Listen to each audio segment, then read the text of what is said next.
And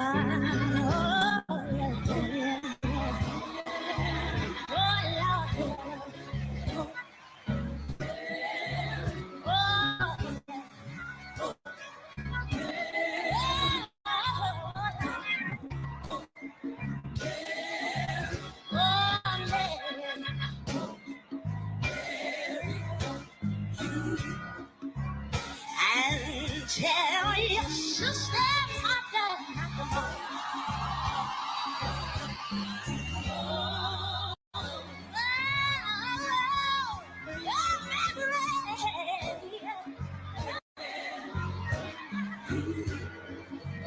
don't you eat? Tell your sister at the moment. Oh, Lord, yeah.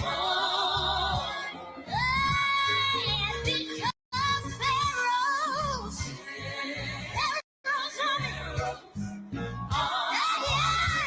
don't you know that they drive? Yes, they do.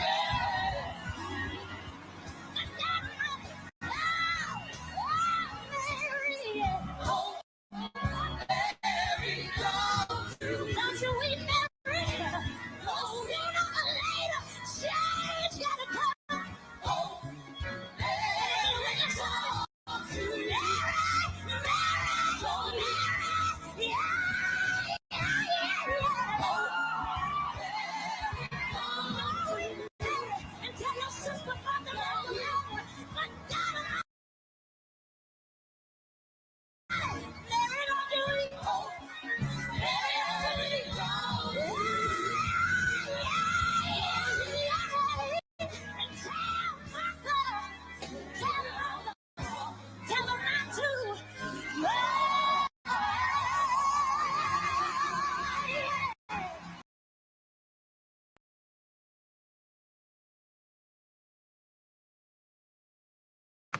Glory!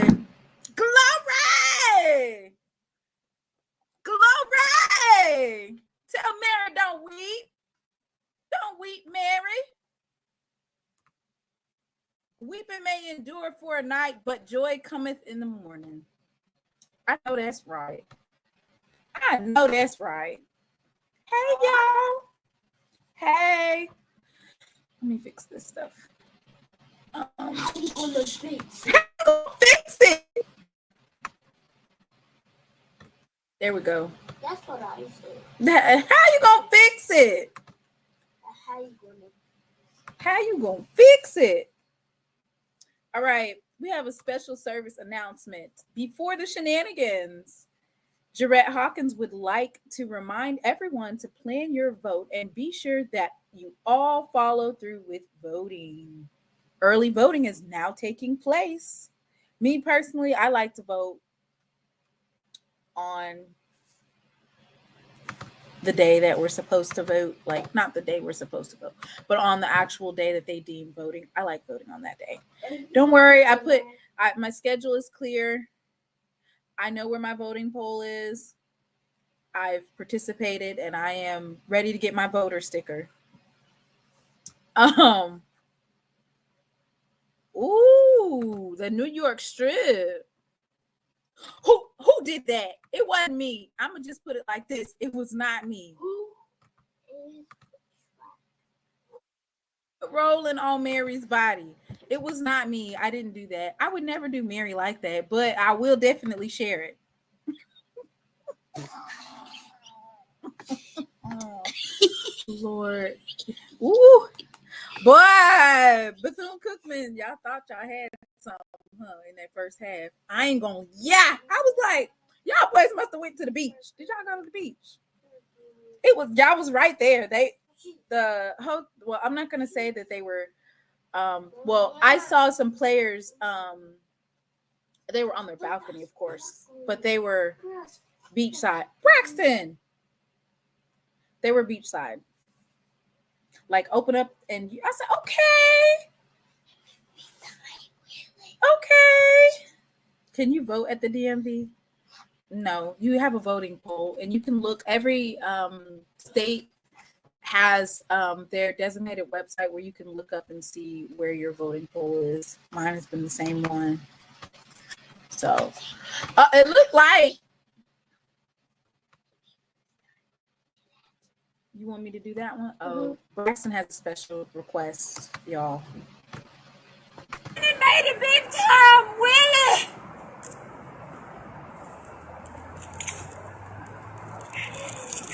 Willie! Willie! He gone! Willie! That was special request by Braxton. Okay, I like that. I vote. I got that. Yes, that is Braxton cackling. That is him. Okay, fun fact. Jackson State University is now 4-0 versus other schools' homecoming since 2004. Don't schedule us for your homecoming. Why would you do that? Why would you do that? And Jay said, unfortunately, Mississippi doesn't have early voting. So for those of you in the SIP, you guys know what y'all got to do on voting day. And I hope that they got all those things resolved for the general election, because this the mid-year election that y'all had, ooh, they didn't have enough ballots. It was ghetto. I don't know if that was done on purpose or what. They're only obligated to print a certain amount of ballots, but why wouldn't you print more above and beyond and extra? Why would you not do that? So hopefully they mitigate those problems, because that was terrible. All right, I'm going to drop this StreamYard. We're going to talk about, of course, Jackson State versus Bethune-Cookman, Alabama State versus Alabama A&M. For some reason, I don't have A&M on there. I do on the other slide, though. And then Southern versus FAMU. Everybody, what happened with Southern? I'm not going to lie. Jackson State won, and I was like, I'm getting kind of sleepy. I need to take a nap. Oh, dang. It's 6-21 now. Southern. Well, I was watching the beginning part, and I didn't see you guys running the ball. I'm like, what are y'all doing? You over here trying to do an air raid offense. What are you doing? Why are you trying to do air raid? Run the ball. FAMU's defense destroyed Southern. Them folks was mad. Folks was mad.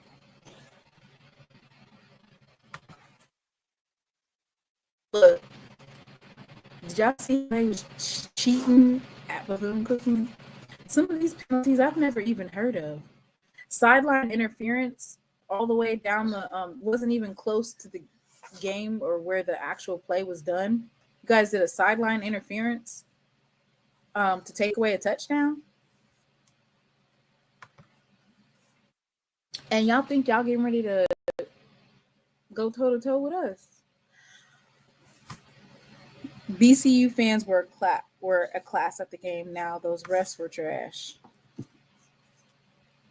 Those refs was definitely on BS. They wanted to call back another touchdown, and they was like, "Nah, we can't call this one back, big dog. We can't do that." All right, what's Texas Southern looking like? Let me see what that is. Let me see what that score is. Ooh! Is this right? Is it 17-17? Is it tied up? I just looked it up, and it said that Grambling and Texas Southern is tied up. Ooh, Texas Southern is above Grambling. How you gonna fix? Yep, the job banana. All right, let's get started. I have yet to meet a nasty BCU fan. Yeah, they are class acts. Rock with the best of them. You know what? I actually one of my main supporters on my channel is HBCU Band Talk, and he is from Mr. Hale Wildcats himself, and he is from BCU. And I want to pull up because it's been real quiet for us, as far as smack talk goes. We haven't been doing too much of that because I guess, I don't know, we were trying to be nice to Mary or what, or we just, we haven't been on that. But some folks wanted to come out and play. And I'm just like, whoa, what are we doing here? HBCU band talk, what are we doing here? So he posted a picture of Jackson State Tigers versus the Wildcats. I found it interesting because I didn't know that the Wildcats were, I didn't know that they were that big. I thought that a Wildcat was like a small cat. So maybe this is just AI and a misrepresentation, but this is what he had for his little post that he did yesterday. What y'all think about that? Funny. I thought it was funny too.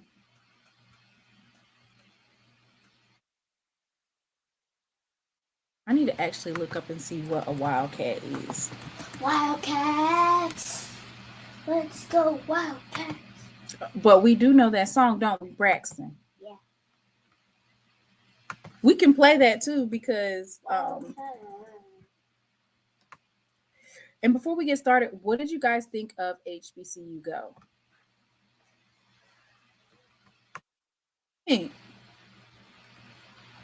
I definitely like the sideline reporting. I thought it was a great display, refreshing to see, right? It's kind of like giving that ESPN as if it was, one of the main games where they have the sideline reporting and everything. I thought that was great. It did not look like it necessarily was a sold out crowd, but I think it was by choice because they spanned some of homecoming and it was packed top to bottom. So folks was just out tailgating, and I guess they decided that they weren't going to go. They're not going to go inside, I'm guessing. Like, oh, okay, we're not going inside, which is unfortunate because Bethune-Cookman, all in all seriousness, the first half they actually played pretty good. And the only thing that I would say is you can't necessarily wait until the second half to make those adjustments. Coach made adjustments necessary. And so we not only shut out one Florida school, but we shut out two Florida schools for the second half. So Bethune-Cookman wasn't able to score either in their second half of the half. So Wildcats are Tigers? I don't think so. Yeah, I loved HBCU Go. See, some folks like HBCU Go better than ESPN. It's just a matter of finding the amount of talent or depth to cover more than one game. They were able to cover Johnson C. Smith, who is actually beat Winston-Salem State, and they are still undefeated. They're actually the only HBCU that's undefeated that's D2 football, but in all of HBCU football, they're the only ones. No, I don't think Wildcats are. Let me see what they are.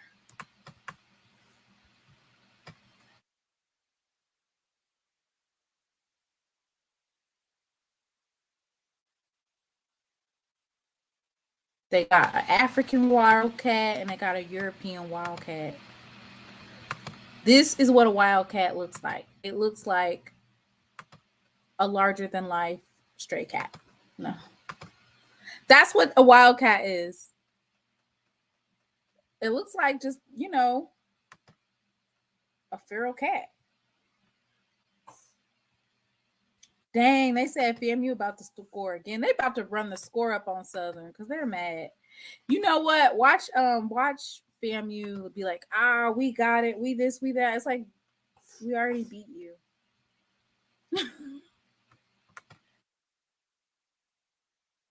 Wildcats are fearless. Just larger than a domestic cat. Right. So I think he miscalculated that one. So let's move on to the games. Y'all, I don't know what we're going to do about this. I'm getting ready to do a poll. And that poll is going to ask,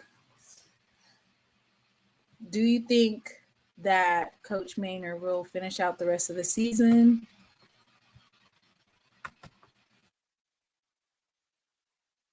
Or is he going to get the beforehand? They're going to let him finish out the season?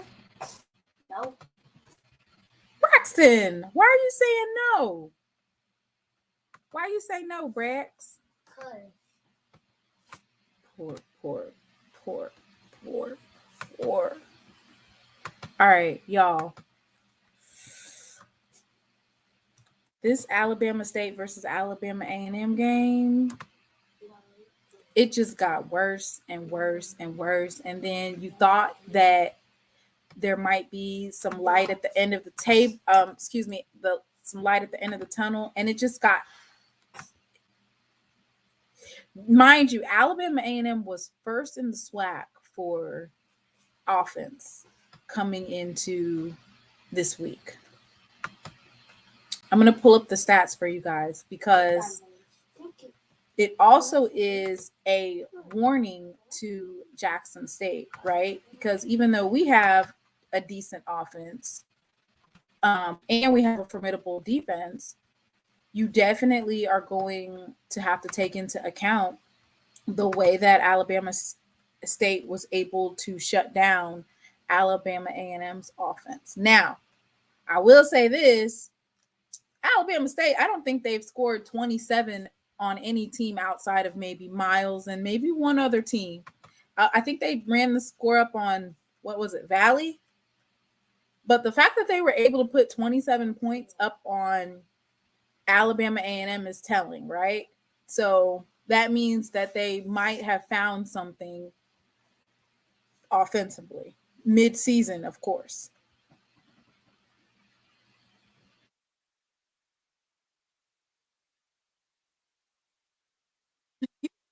With the commentary. Because Mr. Ford said, I'm rolling with Maynard. I'm rolling with Maynard in the Magic City Classic. You rolling with Maynard, huh, Mr. Ford? I don't. You rolling with Maynard, huh? Jackson State this. Here. Jackson State that.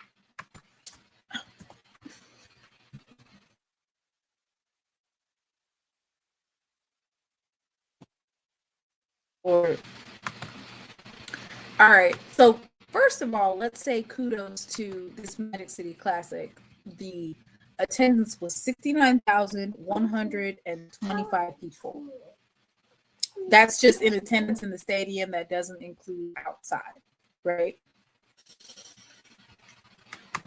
I just want to know, why wasn't Langford able to score? Like, what happened? What happened that he was not able to score any? It's not making sense. You come off of like scoring ridiculous amounts. So is Alabama State that good? All right. So Alabama State's quarterback is Kareem Key. Mommy. Braxton. Alabama State this.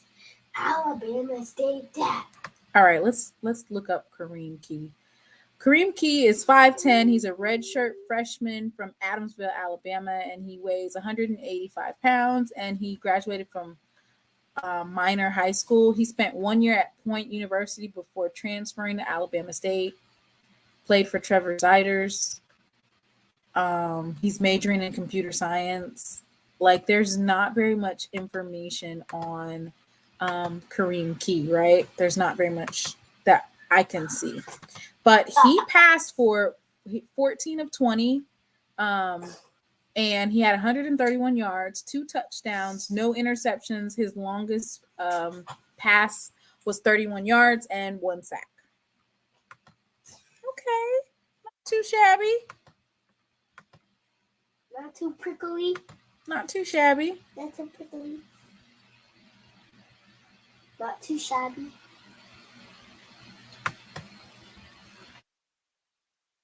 Langford is only good against Jackson State. Wow. Okay. They saying he only, dang, belt to ass for real. Okay, Jackson State ladies. They had a scrimmage today versus I want to say the University of Women, 93-36. Lady Tigers. I actually saw somebody in another chat say that we're going to be competitive this year in the SWAC. So don't count us out. All right. Let's read some more of these stats, baby. Good Lord. Okay, so Xavier Langford, he didn't do bad. He had 13. Oh, he had 13 of 26. So he was passing at about 50%. He had 207 yards, 2 touchdowns, 2 interceptions. His longest pass was 65 yards. Uh-oh. Coach did that thing again where he has multiple quarterbacks. And anytime that Coach Maynard switches out quarterbacks like that, like bubblegum in a dish, how many pieces do you wish? Like Cornelius Brown had 5 of 11 for 102 yards, and he had 1 interception. And then Barry White had 1 attempt for no yards. So it looks like he was rotating the quarterbacks tonight, trying to find some rhythm. And there was a lot of interceptions. So I say that to say that one of the things I did say was Alabama State has a formidable secondary.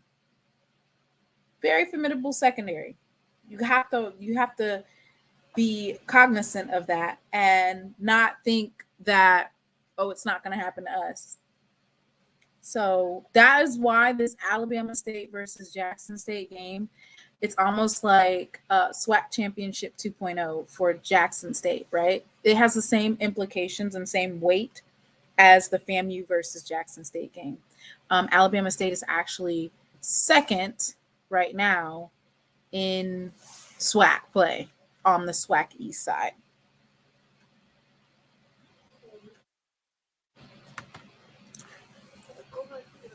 Is Gremlin gonna lose again? That would be something, right? That they beat Jackson State and then they don't win another game after. The West is a dumpster fire. Uh-oh. I'm rolling with Maynard.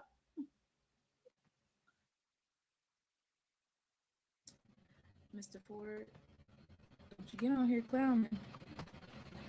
Let me see. I'm rolling with clown. All right, hang on just a second. I'm getting ready to drop the link, Mr. Ford. Oops.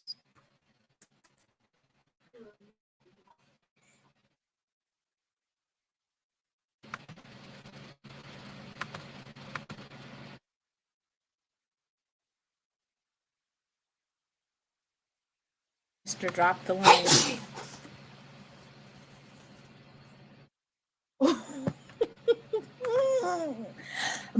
Lonnie said you're gonna have to get up off of Texas Southern now. Or no, the SWAC West. Uh-oh. Look at Mr. HBCU Banter. Good to see ya. Good to see ya. All right, y'all. Let me go ahead and put his stuff up because you know he about to rock it out. Welcome, of course, none other than Mr. Ford to the stage. Hey, Mr. Ford. Hey, Mr. Mona, how you doing? Good. How are you? All right, I'm sitting watching FAMU and Southern got 1 minute 48 seconds left in the fourth quarter. What's it looking like, Mr. Ford?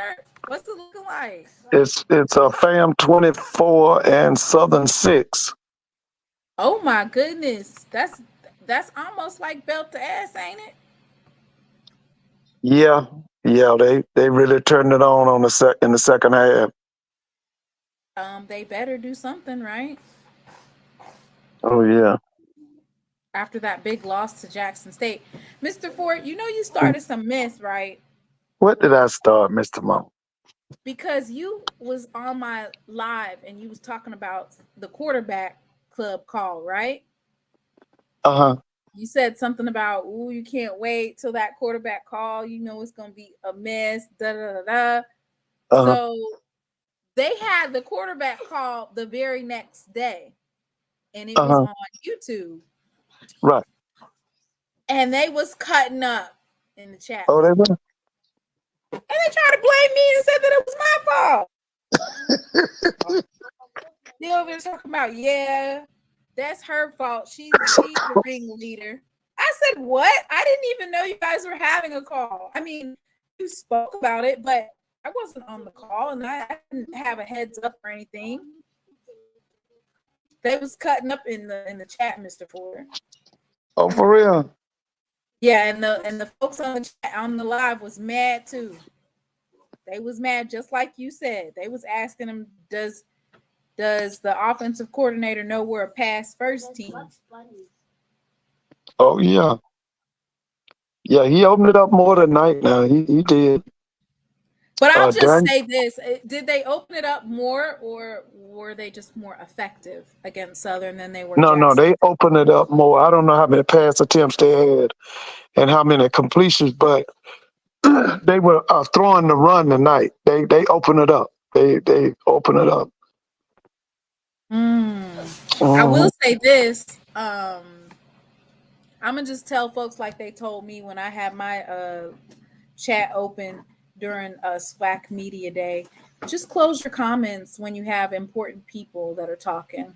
I'm gonna just give them a little bit of advice. Just close the comments or make it a subscriber mode or maybe Right. make it a members only mode so that only a certain number of people can comment.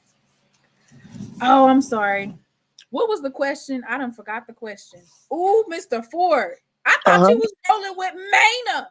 I was running with Mano. But they Alabama State is a more solid team. Let me tell you something. Alabama State has got good backs. They got good offensive line, good defensive line, good linebackers, good defensive back. The only thing there's two things they don't have. They don't have a big time quarterback, and they don't have big time or what I call uh, upper level wide receivers. Now they don't have that. They don't have upper level wide receivers, and they don't have a big time quarterback. But everything else is solid on that team now. They got You backs know and that they got depth. you know that Eddie Robinson Jr. or coach is 3-0 at the in the Magic City Classic. Yeah. The day was three, and yeah, this was the third straight loss for Maynard. So do you think that they're going to let him go ahead and finish out, or do you think he's going to be getting the axe? No, I think they'll let him finish out. I mean, I mean, actually, the second half they tried to come back, but they just made one too many errors. At the end he threw that interception. Um, they just, yeah, I think he'll finish out. I mean, I'm waiting to see them play Southern next week. I think that's going to be a good game.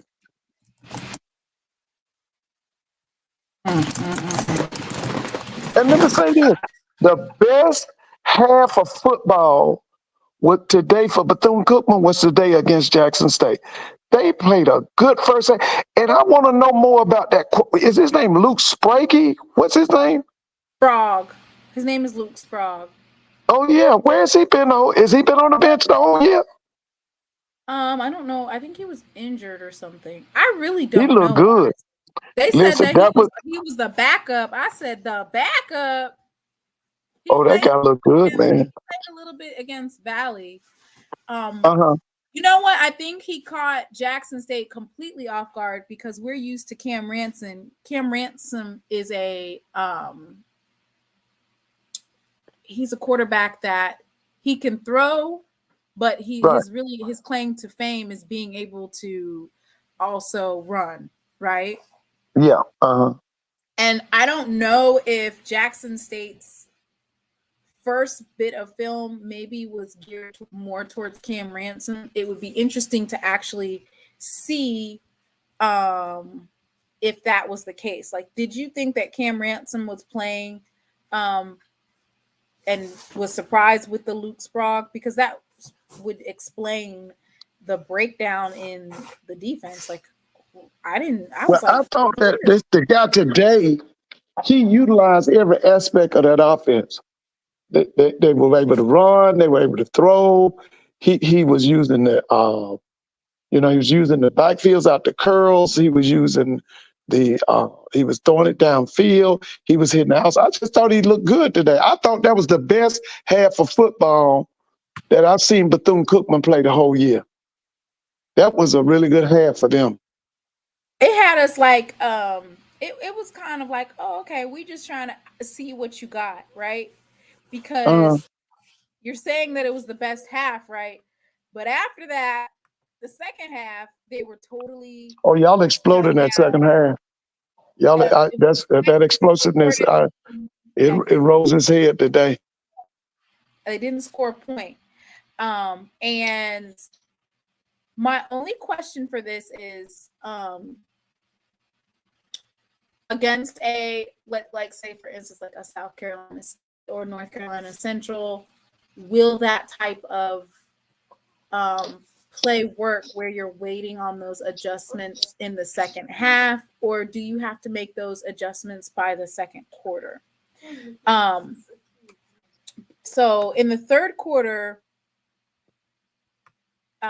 Bethune-Cookman had 0 first downs in the third quarter. Right. In the fourth quarter, they only had 2, but in the third quarter, they had 0 first downs. They had 4 rushing attempts, and they gained negative 10 yards. So basically, you wasn't getting nowhere rushing. They were getting to the quarterback. Like, they had 1 reception for 9 yards. Like, they just weren't going anywhere. Right. Yeah. So the time of possession was for 4 minutes. They were 0-2 on third down in the third quarter. So they were completely shut down in the third quarter. And then in the fourth quarter, of course, they had 8 rushing attempts for 8 yards. So they literally could not go anywhere. Well, the thing about Jackson is when Jackson crowds that offensive line, the line of scrimmage with 6, 7, and 8 players, they're very dominant. Because Jackson comes at you with all them athletes, and to see them guys up front for Jackson, them guys can run. Them cats are they're fierce, but they can run. You know, they're not immobile. They're mobile guys. Jackson can put a lot of pressure on you because when they come up front, they bringing up them athletes. Way up in them guys are athletes. That whole front 7, those guys are athletic. That linebacker you be talking about, what's his name? There's so many of them. Reed Pulliam. Yeah, he's tough. Man, he's tough. He's tough, and then he's got speed. Definitely. And Coach TC said, like, we went into that locker room and I talked to the defense. I don't know what that conversation was like, but they got it together. And Texas Southern just beat Grambling, Mr. Ford. Oh yeah. I was keeping up with the score. I didn't watch the game, but I was keeping up with the score. I know Grambling was down, I think, the whole first half, and then they tied it up in I don't know if it was third or fourth quarter. Mr. Ford, they beat Jackson State, and I don't think have they won since? No, I don't think they've won since, have they? South Carolina State put belt to ass, Mr. Ford. Yes, they did. Didn't that guy throw for 300 or 400 yards? Did Phoenix threw for 400? What did he throw for? Mr. Ford, I was trying to check out those stats earlier, and I could not get to them. I couldn't get to them. I saw something. I tried to look at the stats for that game because I have Eric Phoenix as my football fantasy. I have Eric Phoenix. Mm-hmm. Well, the big game is Thursday night. Is Halloween night. They got North Carolina Central being Orangeburg Thursday night, October 31st, I think it is. That's on what, ESPN2 or what who's carrying that game? ESPNU. ESPNU, okay. Yeah, that's Okay, that's so they Thursday night. had 22,169 people at I think this was their homecoming. This was South Carolina State's homecoming. Okay. Let me see what those stats look like. Eric Phoenix was 18 for 21. Woo!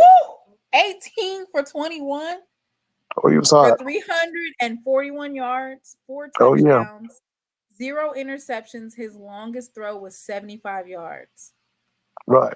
And then they had Ryan Stubblefield, that's the backup quarterback, was 5 for Hmm. 5, 87 yards, and 1 touchdown for 57. His longest was 57. Good Lord. I mean, Delaware State is last, I think, or second to last. They would be last, right? Because Norfolk State beat Howard. Yeah, Norfolk State beat Howard today. So Yeah. they're probably in last. Yeah, I'm thinking. Yeah, I'm thinking. You said watch out for them. So basically their SWAC championship, like what we think of as a SWAC, as a not SWAC championship, but like a mid-season MEAC championship is this Thursday. Yeah, Coming Thursday. Thursday. Whoever wins that game will probably represent the MEAC in the Celebration Bowl. You know, Mr. Haynes got a lot to say. Uh-huh. He wants. We talking about the MEAC. He's got a lot to say.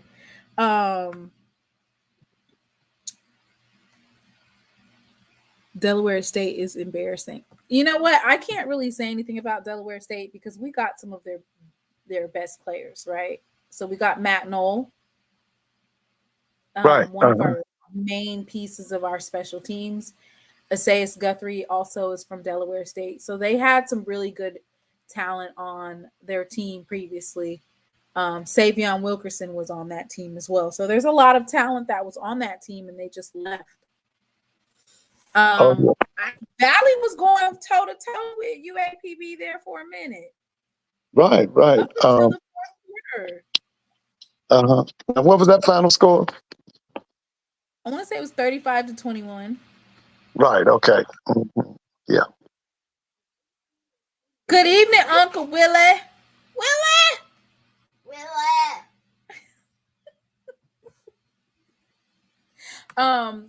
Uncle Willie said HBCU Go should be carrying 4 or 5 games a week.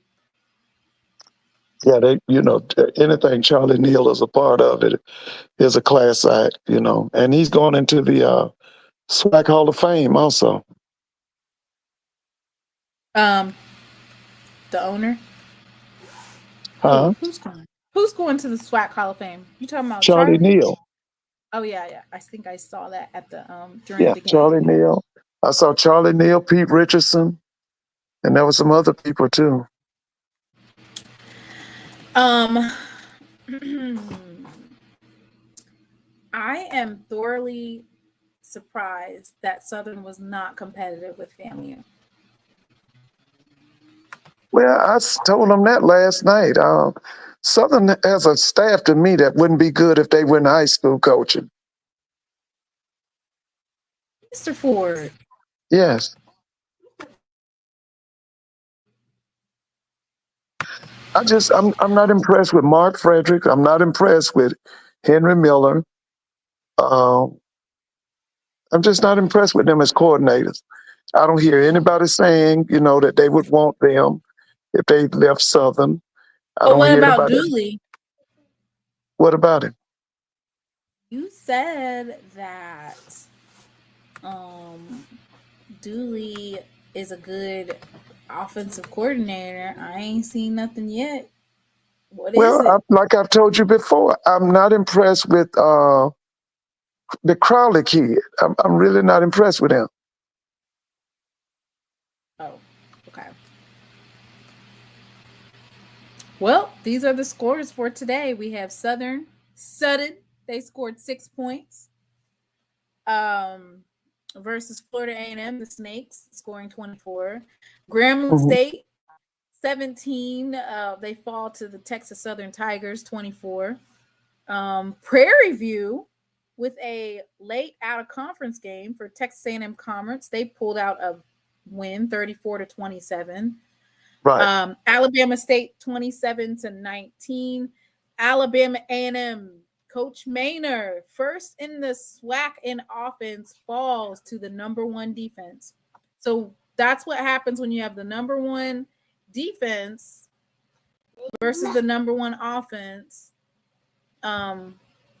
Valley 21, Arkansas Pine Bluff 35. Mm-hmm. But it was definitely toe to toe. I want to say it was actually kind of similar to the Jackson State versus FAMU game in terms of the score, right? 35-21. Right. The fourth quarter punch.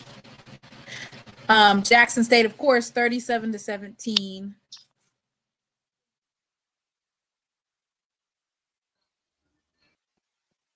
Doc, you got that microphone fixed. You not. How you gonna fix it? I don't know what's on my microphone. Okay. Oh, you did my microphone. Jackson State is the only remaining undefeated team in the SWAC. Everybody else has at least one loss. Florida A&M has one loss. Alabama A&M has one loss. Yeah. We don't have the number one offense. No, we do not. No, we do not. No, we do not. We did. We might have it now. Let's see. We didn't going into week 9. We did not have the number one total offense. Alabama A&M still in. I don't know. This might not be updated yet. It has us as number 2. They don't update it till Tuesday.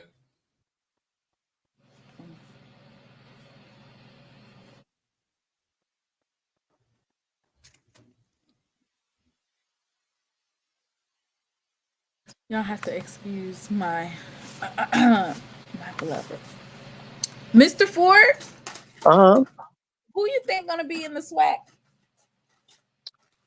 Well, we know Jackson State's gonna be there. I'm thinking maybe right now I think the lead team would probably be Southern. Southern will still get in after getting belt to ass to FAMU. But they got the best record in the West right now in the conference.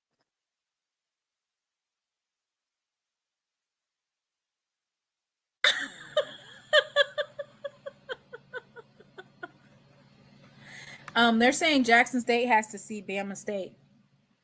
Yeah, that's going to be a good game. That's going to be a big game. That's was that November 9th? When is that? Mr. Ford. November the 9th. November the 9th. Yeah, in Montgomery.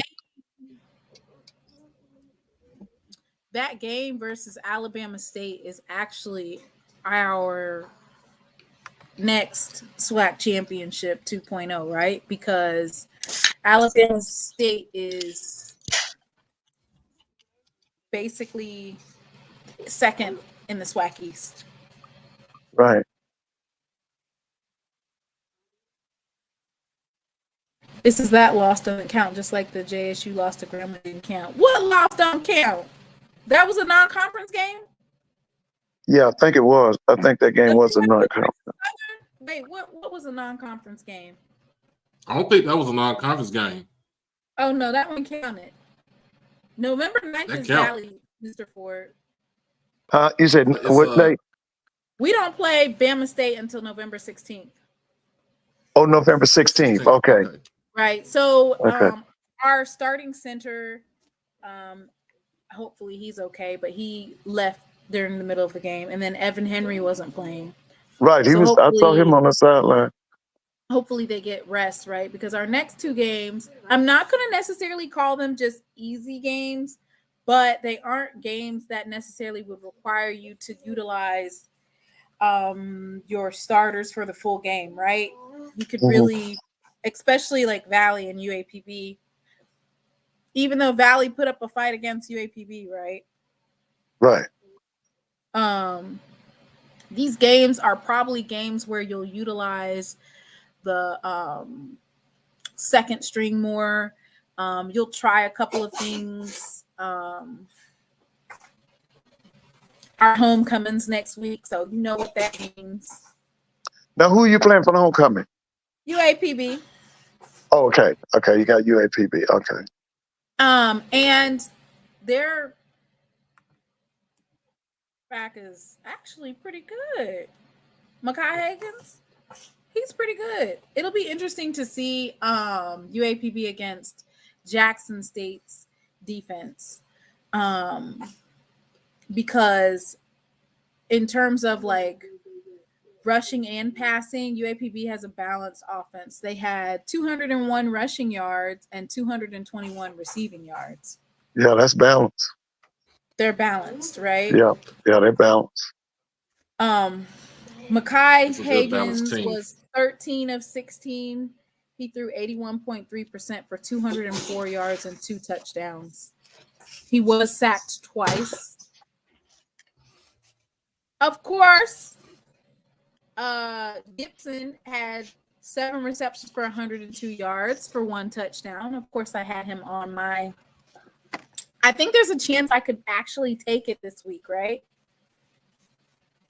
You said what now? Your quarterback? Who did you have as your quarterback? Eric Phoenix.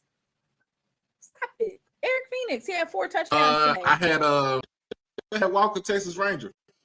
Oh, Walker's Texas Ranger ain't do all that good. Why would you do him versus Morgan State, #1 defense in the MEAC? Yeah, He was Phoenix. playing Valley, for heaven's sake. Tiger Nation, you need to look up Makai Higgins. It don't matter who he's playing. He's #1 in the SWAC with passing yardage, no matter who he plays, every single week. I mean, his totals are like. And he's from St. Louis. Grambling, like he was playing Valley, for heaven's sake. I want to say he put up just as much yardage against Grambling as well. JSU defense gonna shut them down. Now, everybody, like I said, we shall see what it looks like. I want to see them shut down the defense. Mr. Ford is also correct. Based on the remaining schedule, SU still has the best chance. Why would we even want to be against Southern? That don't even make sense. I want to play Alcorn. They don't have a vertical passing game. They're not balanced. They can't throw the football. Oh no, I don't care about that. I just want to play Alcorn in the SWAC Championship. Do you know how dope that would be to have 2 Mississippi schools in there? Soul Bowl 2.0 in the vet. Oh my God. Well, they need to solve their quarterback dilemma. DB's gotta fix it. Play the same school 2 weeks in a row. If that's what it means, let me look. Well, did you go over the stats for Jackson State already? I'll pull them up. Okay. Now this is one stat, Mr. Ford, that you would love. So we ran the ball for over 40. We had over 40 carries in this game. We ran it for 349 yards. And that guy from what's his name? Number 5. He had 170, didn't he? Had 171 yards. Yeah. We averaged 8.5 yards. Herb Mulligan. Mm-hmm. In the Herb Mulligan. Yep. Mm-hmm. Yeah, he went pro. I guess they probably had some pro scouts looking at him today. Because he put on a show. 18 attempts for 174. He net is 171. He averaged 9.5 yards per carry, 2 touchdowns. His longest, of course, was 39 yards. Should have been over 200 yards. It would have been like 2. Yeah, if they wouldn't have weird sideline interference call. He had 250 yards rushing in that game. Yeah, he did break one and they called it back. You're right. Yeah, they said that it was a sideline interference. He said y'all need to stop celebrating and stop doing all these sidelines. Travis Terrell was 8 attempts for 86 yards. His longest was 60 yards, of course. Yeah, he made a Amari nice run at Matthews. that. It's good to see that Coach TC is utilizing Amari Matthews. He had 7 attempts for 45 yards, a net of 43. So he's averaging 6.1 yards per carry, and his longest was 15. Okay. Cameron McCoy, of course. He came in the fourth quarter. Yeah. And he had 34 yards. So it was good to see that. Right. I wanted to see more touchdowns, but maybe we'll be able to do the Air McNair offense next week, right? You can do it now with them wide receivers you got, because you got some. You They got got to bring the. down the ball, Mr. Ford. There was a couple. Yeah, but you got. Listen, nobody can match up. You got the kid. What you call him? Number 16. What's his name? Fortillion. Nobody can guard him. That kid over there that's from Canton. Is his name Henderson? Yeah. Henderson's tough. Then you got that other kid right there at the slot. You got Terrell was in the slot. Listen, nobody can match up with y'all out wide.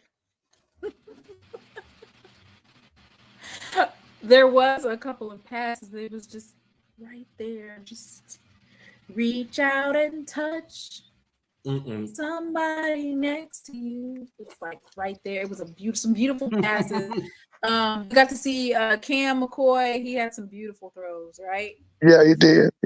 Yeah, beautiful throws. Yeah, he did. The connecting part on the terms of the wide receiver. Yeah.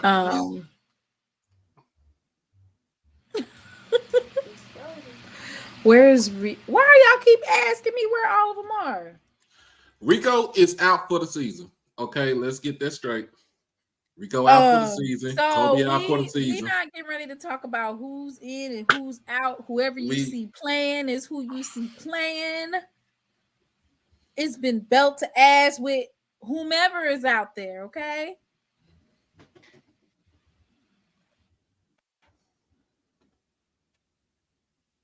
We need Texas Southern to play spoiler in that West. Right. Texas Southern still got to play Alcorn too, right? Yeah. Yeah, they still got to play Alcorn.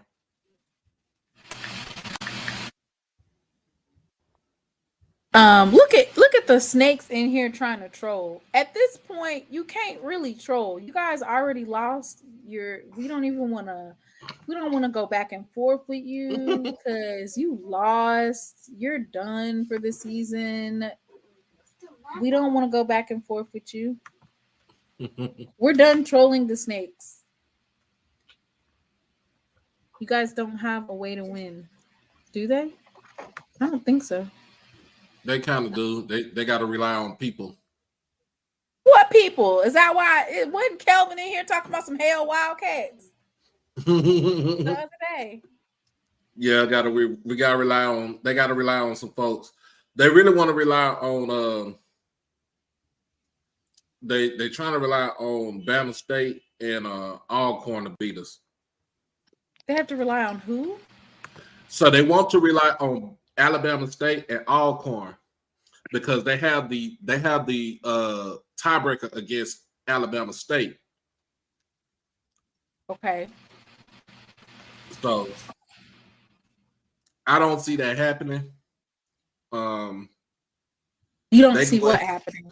I don't see us losing any other game this season happening. Right. So we need to handle our business in terms of Alcorn, and then we need to handle our business in terms of Alabama State. I'm not going to overlook any team, right? You see how Bethune-Cookman came out and hit us like a deer in headlights, right? I want to say that the team in itself, while it was for the fans, it was a deer in headlights, the team stayed composed, right? There wasn't a lot of penalties that were going on. Except for those few questionable ref calls, they didn't really have any penalties. When it comes to sideline interference or celebration penalty call, those are kind of iffy, those types of calls. So I don't necessarily think you could do anything about those. Yes, I totally agree. Rattlers need to you can shake your tail over in your corner, shake your little rattler tail, but your season as of right now is over. We didn't have any turnovers either, Mr. Ford. Yeah, I know. I mean, y'all had it was a good first half, and then y'all had the explosion in the second half. That's what I was looking for. But I was feeling really good about Bethune-Cookman. I can see some progress now with that. Now that quarterback today, is he a senior? Is junior? What's his classification? Let me look up Luke Sprague. So Yeah, because I was impressed with him today. So now that you see, I mean, if I am Coach Woody, I will say Luke Sprague was supposed to be my starting quarterback, and I would run with that as to why your season couldn't necessarily get up on anything. I know you're not eating those Pokemon snacks. That's for your school, for VIP week, for the students. Why are you eating that? Wait, we don't have no snacks. You have plenty of snacks. We need All right, Luke Sprague is a red shirt senior. Ooh. I was hoping he could have another year. 6'5", 225 pounds. Springfield. He's from Springfield, Pennsylvania. Carmel O'Hara High School. Somebody in the chat said he looks like he should have a mortgage. I was hoping he had another year. Man, I was hoping because I was impressed with him today.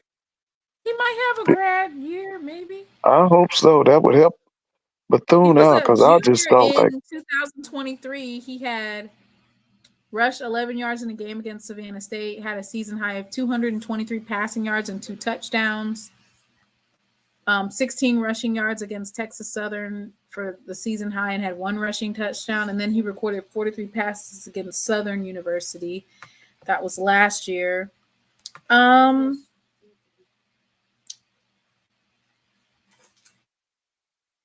He did not play. He only played for a little bit at Valley.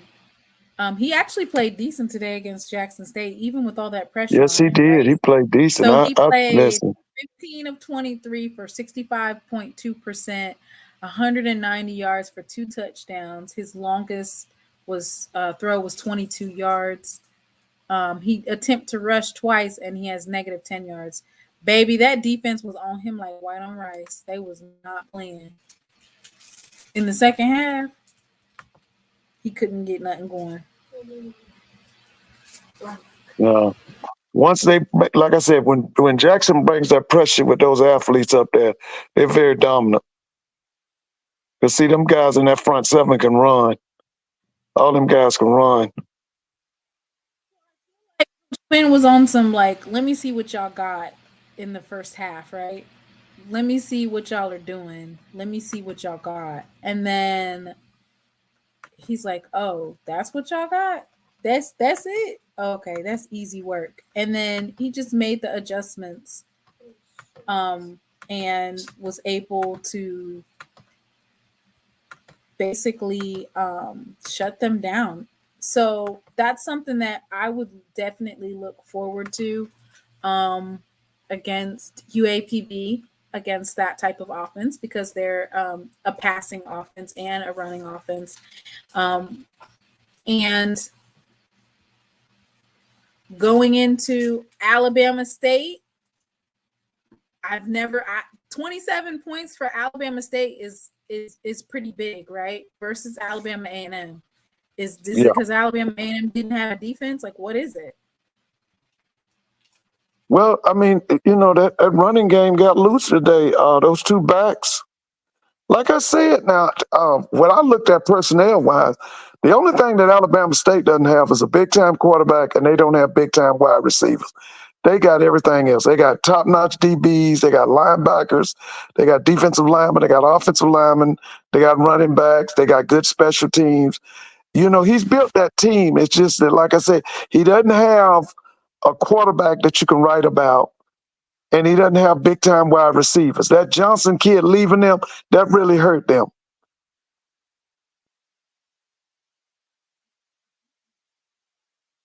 So I feel like you have to go and get a decent quarterback, right? Now, and in this day and time, you try to get at least 2, possibly 3. Probably like 4, right? Yeah, After that yeah. debacle that Alabama State had with 2 of their quarterbacks being taken out in their first game of the season.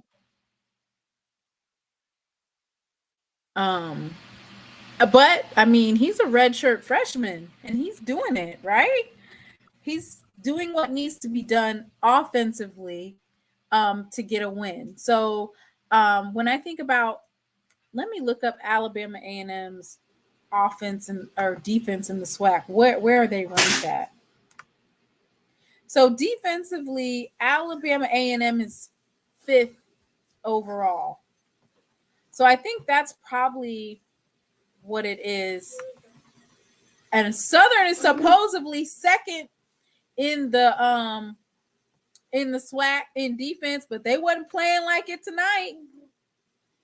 Well, I've told you, I've said it over and over, fam. You can burn you with them wide receivers. They couldn't match up with Gassett, and they couldn't match up with that Ace Cobb kid, and they couldn't match up with those tight ends. I mean, they were supposed to get to the quarterback. Jacoby Givens is defensive player of the year, preseason defensive player of the year, ain't he? Yeah. Oh, yeah. He made some plays tonight. He did make some plays. I would have said Malachi on the preseason defensive player of the year, but you would have said who now, Doc? Malachi Bailey. Has he been playing? Yeah, he been playing. They like double teaming him and stuff, but you know. See who the leaders are in tackling. Leaders are Andrew Jones from Grambling State, DeMarcus Cunningham from Alabama State, Stamarian Edwards from Alcorn State. Let's see tackles for loss. Traquan Thomas. It wasn't Traquan Thomas. He was named in those. Jacoby Givens is 4th defensive right now. lineman. Mm-hmm. Yeah. So in the top 10, we have 2 players from Jackson State, Joshua Nobles and True Thompson. And then you have 1 from Grambling State, 2 from Alcorn State. Malachi Bailey is 6. But I don't think Alcorn has an offense. What you think? You think that they have an offense? I don't think they have. They don't have a vertical game. No, they got a running game, but they can't throw the ball. They don't have a vertical game. Mm-hmm. Like the last game I seen when they played, what was that? Played Southern. What was that? They played Southern, and you got the tight end coming out of the backfield, running the ball out of the backfield, which I think that's cool because he's that damn, he's that athletic, but you still can't throw the ball down the field. JSU completed a game without multiple turnovers. And that's what you like to see, right? You like to see that. You love to see it. Protecting the ball.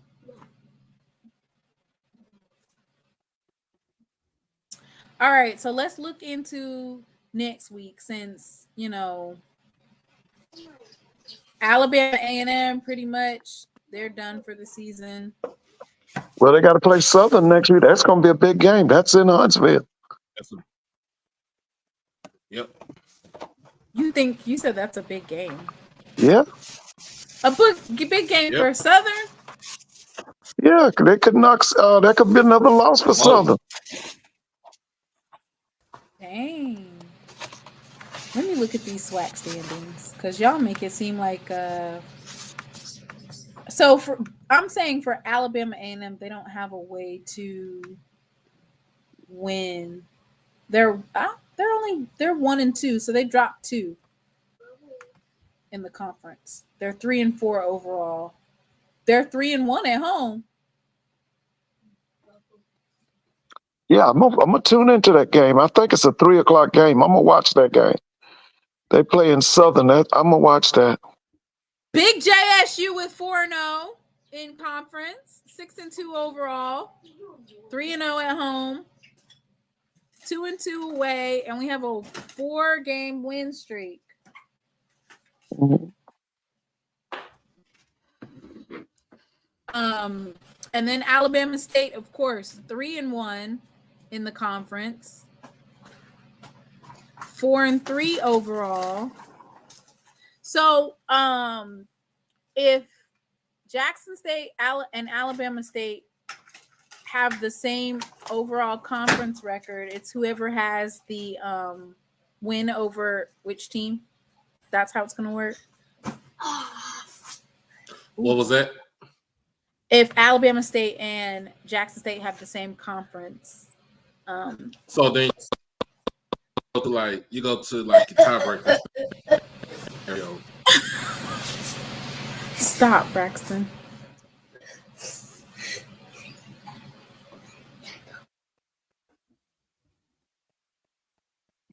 Hush, boy. Can I please tell him that? No. Let's see. JSU would win because JSU beat FAMU. Is that true?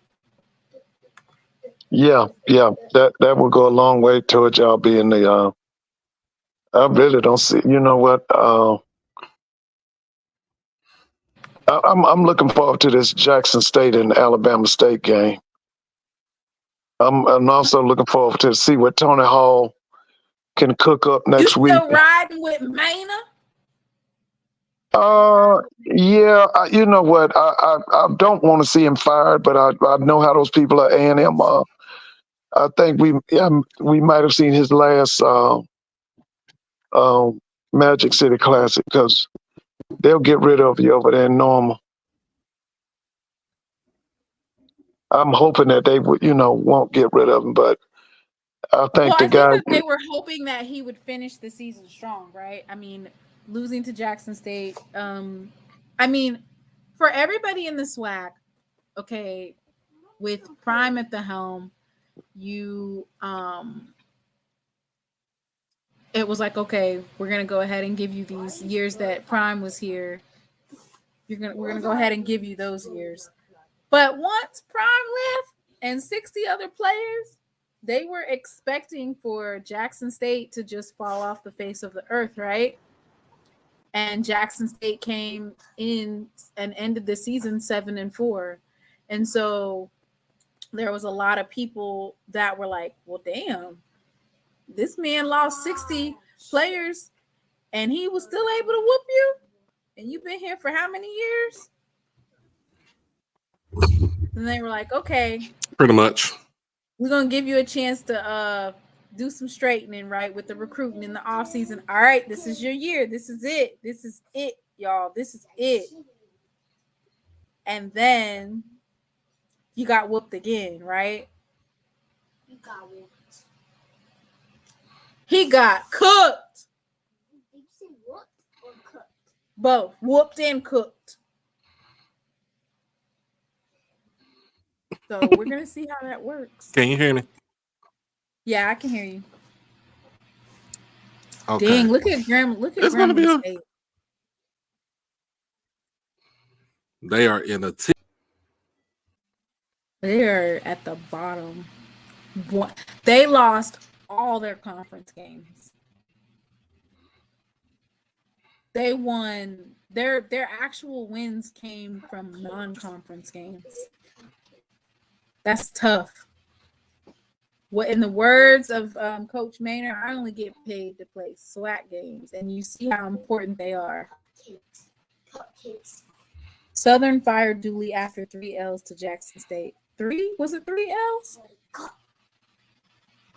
Yep. I thought it was 2 in the regular season, 1 in the SWAC Championship game.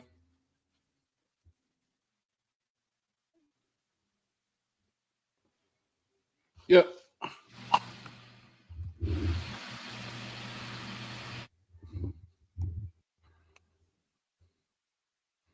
Yep, they was making jokes and everything. Dion gone.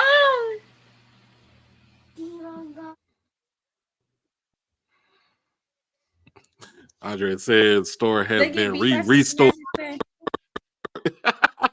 Restore the order. Restore the order, Mr. He said Ford. restored. We restored the order, Mr. Ford. Yeah, you look like you might be headed back to the Celebration Bowl. Do you think we can get there? I'm excited, right? We just You should be the odds-on favorite to get there. Yeah, we just got to get over Alabama State. That's going to be another one of those get-back games. That revenge tour that we talked about, after they spoiled our homecoming. So, yeah, them not having an offensive identity is definitely a +1, right? But their defense ain't nothing to play with. And listen, that defense pulled it out for him tonight. That guy made a nice interception at the end. Who made the interception? I got to rewatch that one game. of them DBs. I can't remember which one it was. Listen, their secondary. They are who we thought they were, right? So that just involves, but luckily for Jackson State, we are just as balanced offensively with passing as we are with rushing.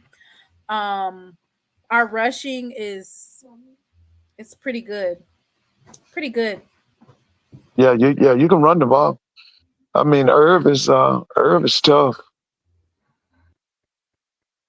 I like that run. What's his name? Was it Terrell? He went for a 60-yard run today. Yes. Yeah, he broke one for 60 yards in the second half.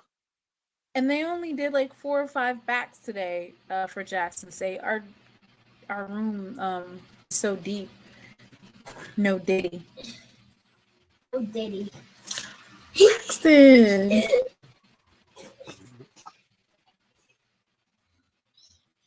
They over here talking mess in the chat. All right, Mr. Ford.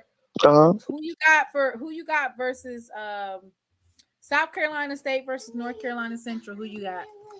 Let's go ahead and get these on wax today. Let's go ahead and get it on wax today. We got North Carolina. Did you see the score? Huh? Did you see that score earlier? Who scored? It was like 60. You talking about North Carolina Central? Or you talking about South Carolina State? Oh yeah, it was like 69. Eric Phoenix went for like 4 touchdowns. And that's passing. I wonder how many he did rushing. I didn't even look at that. Well, I got Caden Hyde as my receiver, so I need to see how much he did. The South Carolina State team went off. All right, Mr. Ford, before you fall asleep, who you got? North Carolina Central, South Carolina State. I'm rocking with South Carolina State. And they're at home, right? They're in Orangeburg, right? Yes, Eric Phoenix been going off. Yes, he is. He's been going on. I remember when I said, Coach Chinnisberry has a quarterback. He has one. Everybody was like, he played in D2. And it's like, they won the D2 championship. What you mean? And like, he has to recruit a new team. It's like, he went along like Dion. He brought him a quarterback with him. Yeah, he did. He did. He brought about 10, maybe 10, 12 of his Benedict players with him also. I'm gonna go with South Carolina State on this one. Oh, you're gonna take it? Yeah, let's take South Carolina State. They got home field advantage. They got home, and it's Halloween. Yes, they are eligible for the postseason this year. They are.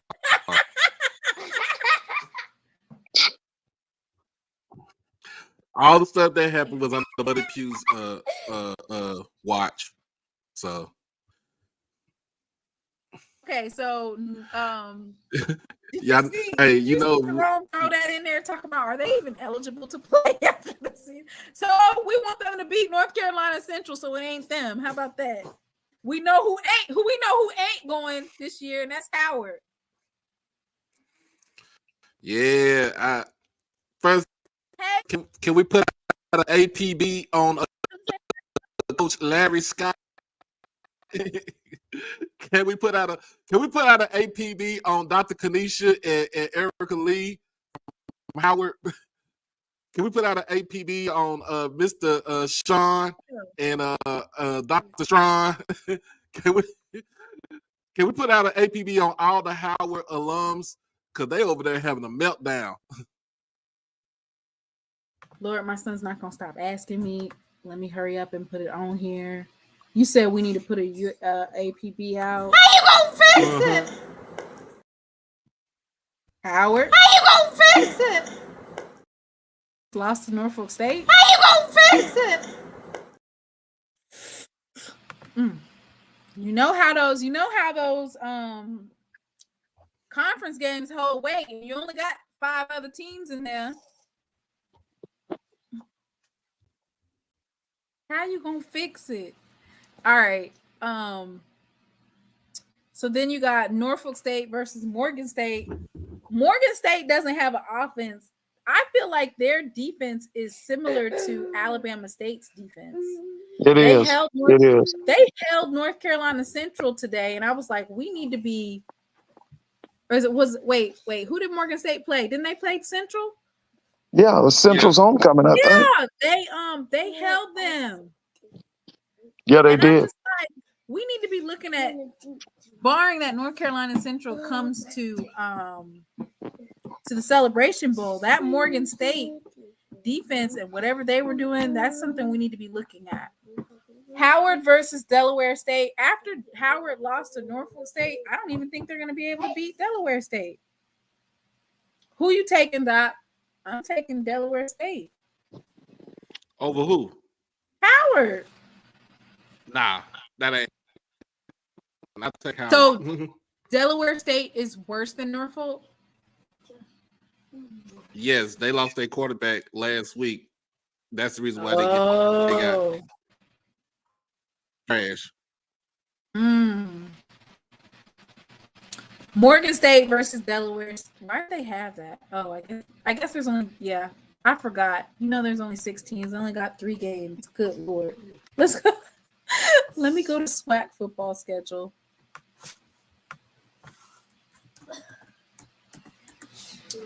Grambling State versus Bethune-Cookman. Ooh, I think Bethune-Cookman can beat Grambling State if they play Grambling State how they were playing us. They can beat. Long as that quarterback plays, listen, Bethune has a chance. If that what's his name again? Luke Sprague. Yeah, if he plays, they got a chance. If he knows that offense. I was like, dang. Where's the game at? In Bethune, at Bethune. Who you taking? You taking Bethune? I think Bethune. I like.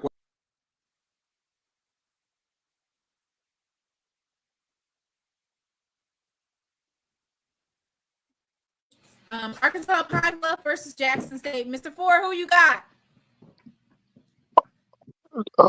Jackson. Jackson should take that by at least 2 touchdowns. It should take about 2 touchdowns.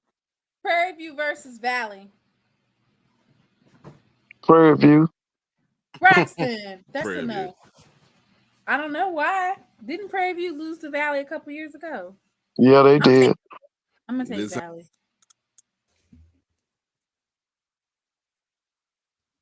I mean, they did just put up some points versus Arkansas Pine Bluff. They was neck and neck, boy.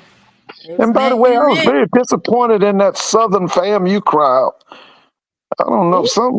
I can't Tell me believe. about the crowd, Mr. Ford. What did it Well, look like no, the today? Southern must didn't bring anybody. They showed some That meant shots of the stadium. Last time when 2019, when I was down there, it was 27,000 people at that game. I doubt if they had 16,000 at that game. I was disappointed in the crowd. Well, I don't know they if the have Southern their people are unhappy stadium with the state of that program or what, but usually Southern people travel. Mr. Ford. The stadium is only 19,000. Yeah, but I was still disappointed in that crowd. I was still disappointed because Well, FAMU be bragging about how. Never mind. yeah, They brag I don't about know. how they travel. I how was they told brag that's more different. so, how they pack their stadium and stuff. I was told that FAMU's homecoming is coming up or something like that. That's next week. They got Texas Right. Southern. So Next it's week. not right. So it's not Southern. It's FAMU not showing up, right? Because they're choosing to show up for their homecoming. Well, yeah, you might have a point there. You're right. I've kind of forgotten that. That's right. So I guess a lot of people's waiting till next week, and they'll have the big crowd for the homecoming. I mean, that crowd tonight was okay, but usually when FAMU and Southern play, that's a major crowd. That's a homecoming type crowd.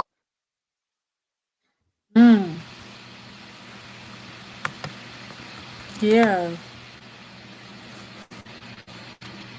Yeah. Coach Southern, they Slime is just. tied with Cincinnati right now. Oh, damn.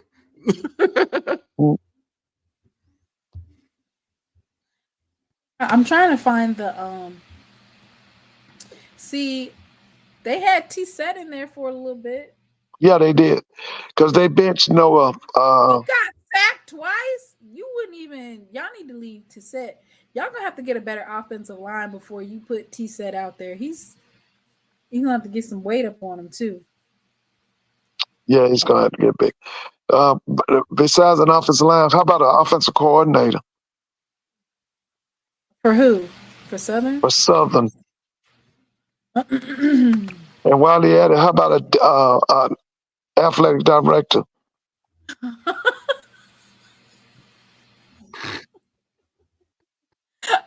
Willie.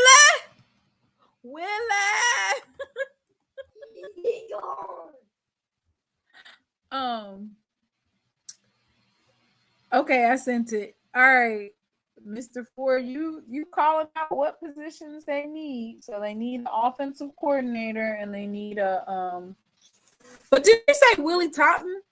Didn't you say Willie Totten? Ain't he already on Yeah, the I could go with Willie Todd. Yeah, I could go with Willie Todd. team? Isn't she already on the team? He's a quarterback coach. Yeah. So that's just a matter of saying, hey, we're gonna give Willie Totten the play calling for this particular game. That's all you have to do quietly. I did drop the link. The rank. Is it called the rank or the rank? I did drop it. That's not the link. Tell Braxton to say this is the year of the Tiger. You hear that, Brax? The Yeah, Tigers. That's Yeah. right. It's the year of the Tiger. Hey, Uncle Willie, what's up? Good evening. Good evening. Good evening. Thank you for taking my call. I want to. Good evening, Doc and Mr. Ford. Mr. Ford Hey, how mentioned you something doing? that made me want to respond. You know, a lot of haters talk about how Jackson State, how the vet don't look good when it don't have that many fans, and I keep trying to tell people. And I was just like you, Mr. Ford. I looked at the game tonight and I looked at that crowd size and I said, well, you know, where these people get off talking about the visitor side of the vet, the home side of the vet holds the home side of the vet in the end zone. I want y'all to listen to me good. Holds 30,000 fans. So if Bragg only hold what 19, 20,000 people, how much do they hold? What, 22,000? 22,000. Yep. If they only hold 22,000 with all those spots, what you had at the game, about 10,000 people, and you talking shit. I mean, it make sense. Look, like I was saying, if you put fold back chairs on both sides, 40-yard line, 40-yard line, you charge your premium tickets $50, $60, and you charge everybody else that's sitting in the bleachers $25, you still gonna make three tickets. Way more than anybody else in the conference. Don't let people talk you out of what you got out of a gold mine. That's all I want to say. Don't let people talk you out of a gold mine. Wait, Willie, what you think about Jackson State today? You didn't give us a rundown.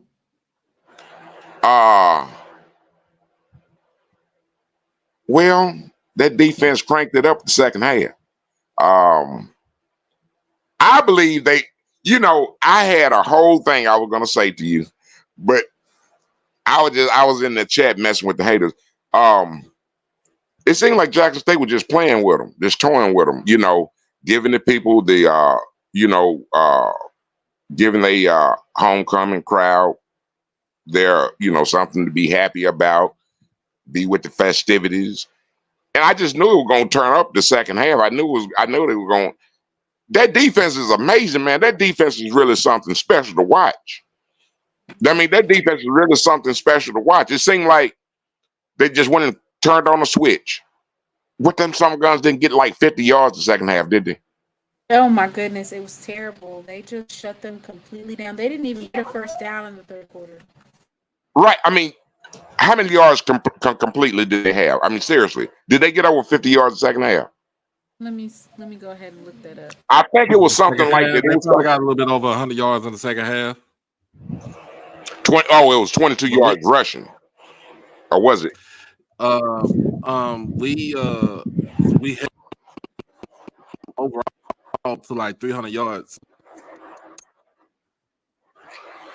Yeah, that defense is just now with bringing McCoy in the game, I thought was a good thing. See, that's the thing about having a dual quarterback system or quarterback that you can bring in at all.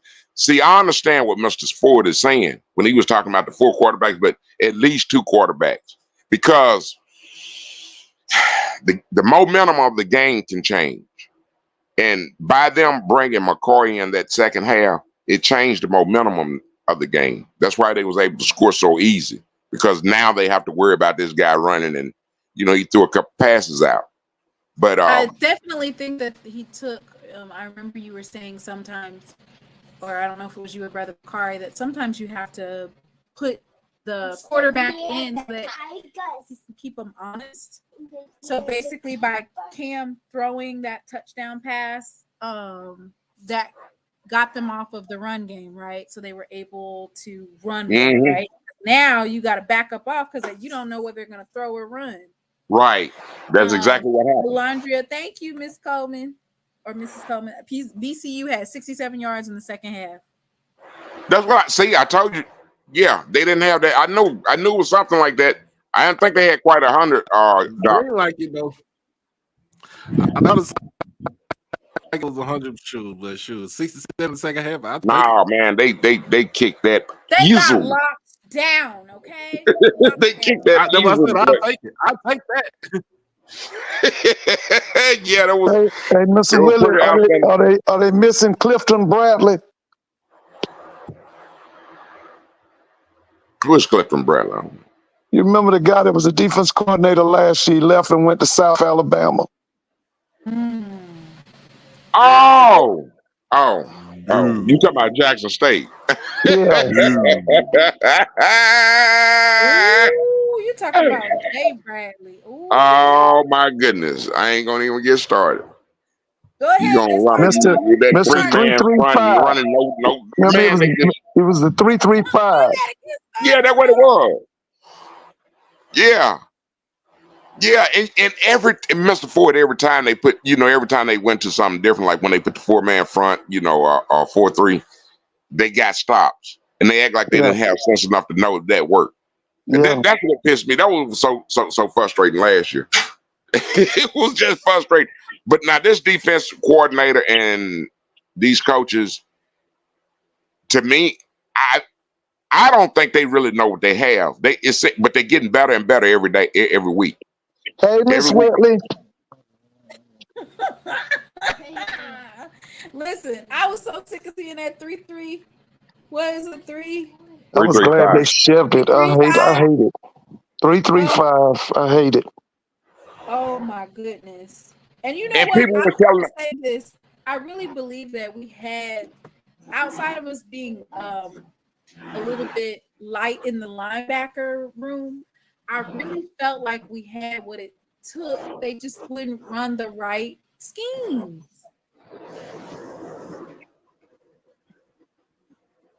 So, Mr. Ford, folks gonna have a meet and greet with you when you make it to the Celebration Bowl. Can we get that meet and greet? Yeah. But I know you said you didn't want to. Why you didn't want to come to Jackson, Mr. Ford, for a meet and greet? I can't remember. I remember you said. I used to come to Jackson a lot. I told you when I was coming, y'all had Cat Morris and Rashad Anderson and Graylin Pratt. No, I came out you there said several times to see you them. weren't gonna come to Jackson for a meet and greet, and I can't remember why. Why you said you didn't want to come to Jackson for a meet and I greet? like that late 70s, early 80s, wasn't it, Mr. Ford? No, that was that was around. what is the 90s? It was the 90s. Y'all, Big Daddy was the coach. Oh, Big Daddy. What's Big Daddy's name? James Carson. James Carson. Yeah, that's when I was coming out there. They said it was running a 3-3-5 today and was getting their ass torched. that was right after WC left. WC Gordon left. Yeah. The Pratt kid was on the team. He was a quarterback. I came out there to see y'all play against Howard. Ted White was was a quarterback for Howard at the time. Oh yeah, I was at that game. You don't come, but you don't come to Jackson State no more. We were supposed to have a meet and greet in Jackson. Well, like you said, I think y'all listen. Y'all coming to the Celebration Bowl, and you get. I'm gonna be there. I'll be at the Celebration Bowl. You ain't gonna come to the SWAC Championship. He said he don't come. That's gonna be in Jackson too. I know that'll be in Jackson. Why you ain't coming to Jackson? I could. You know what? I'd have to see. I can't promise in the late 70s and early 80s before I was born. No, that was in the 90s when y'all had Graylin Pratt, wasn't it? Yeah, you're right. Yeah, y'all had Cat Morris, you had Rashad Anderson. Yeah, I remember because that's the guys they was hyping. When I got out there, they was hyping Cat Morris, he was a wide receiver, and Rashad was a corner, I think. Mm-hmm. Yeah. I came out there for a game. Wow, man. Now Rashad is deceased, right? Is he deceased? Yeah, he passed away 2 years ago. That's right. Yeah, I remember he's deceased. All right. Well, Mr. Ford, I know you coming to brag next year and watch that winning streak end, right? Yeah, you know what? I would. I was hoping they could move that game up here, but that's just some wishful thinking. No, they got to get that. They have to get that pride out the way. You got to go and break that streak where they can start something else. Yeah, that's going to be a big because FAMU needs to recruit at least 2 to 3 quarterbacks too. They need some quarterbacks. What happened to Meritovich? You were so high on him. I know it. I saw him tonight. Listen, they got to go in and get at least 2 transfer portal quarterbacks. At least 2. Mr. Ford, you know what I was thinking? Since I was watching Daytona. I mean, I was watching Bethune, and I was looking at that white boy. I said, "What if FAMU had a guy? Now we probably would have been in trouble if they had that white boy." Oh, he was not. Listen, man, I thought he was so efficient today. Listen, you know what? With him, I can see improvement at Bethune-Cookman. That's the best half of football I saw Bethune play the whole year.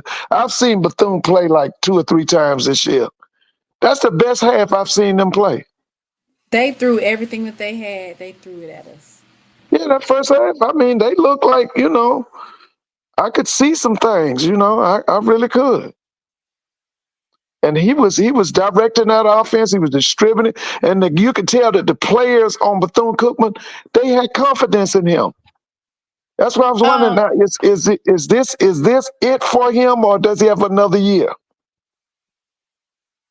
The red shirt, he should have another year. He should have another year. It looked like he only played in less than 4 games last year. He should have another year. Oh, But FAMU, listen. He should be the quarterback. FAMU got to get a better defensive line because they Who is that? softened. That FAMU got to get a better defensive line. Oh, you don't even have to worry. You don't even have to worry. They're gonna restock totally. That will be the main emphasis when they go to recruiting time starting in December. Trey said, "Who's praising the losing team, Mr. Ford?" See, I'm doing an analysis. That's not praise. Uh-oh. Yeah. They play Grambling next week, so we'll see what they give them. We're gonna see if it's some consistency and continuity, Mr. Ford. Those are 2 things that you need, right? Yeah. Now, Grambling plays who next week? Bethune-Cookman. Yeah. So we're gonna see, is Luke Sprague like he say he is, Mr. Hey, Ford? listen. I'm gonna be honest with y'all. I was impressed with him today. I think he got hurt. Well, I mean, His mobility got a little limited there, huh? Yeah, they should have just took him out after that first sack. You already knew what was coming.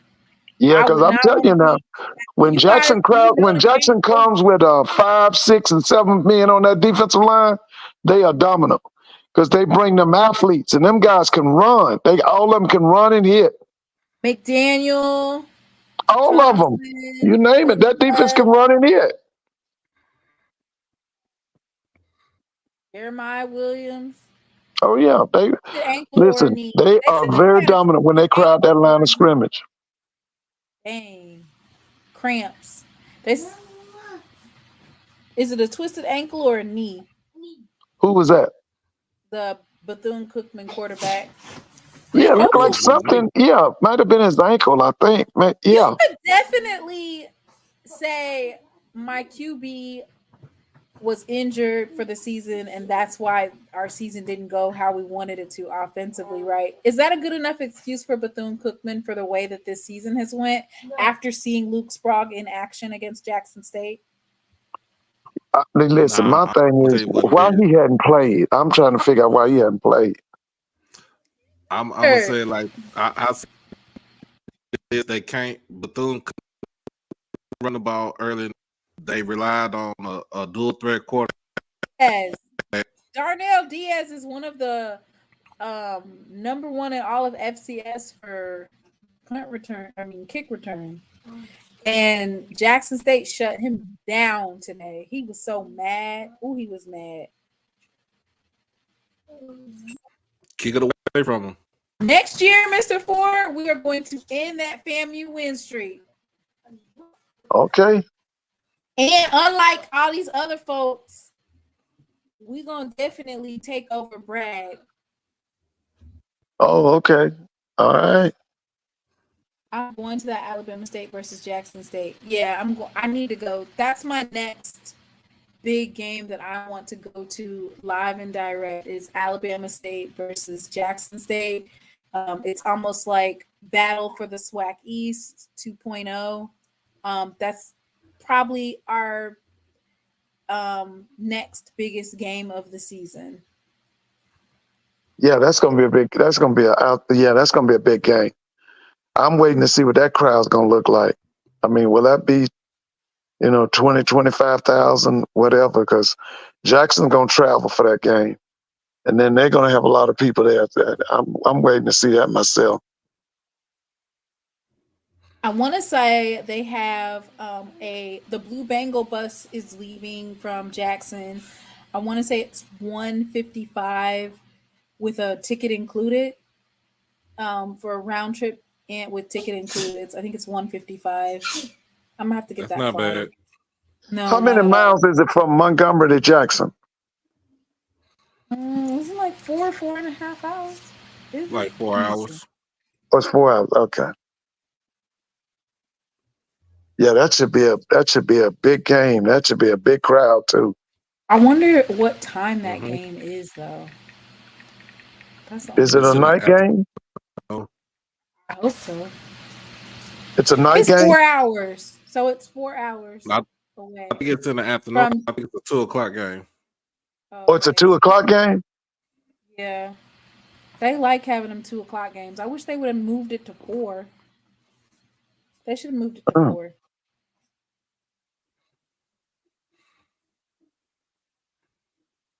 JSU is the only SWAC school that will travel to every away game.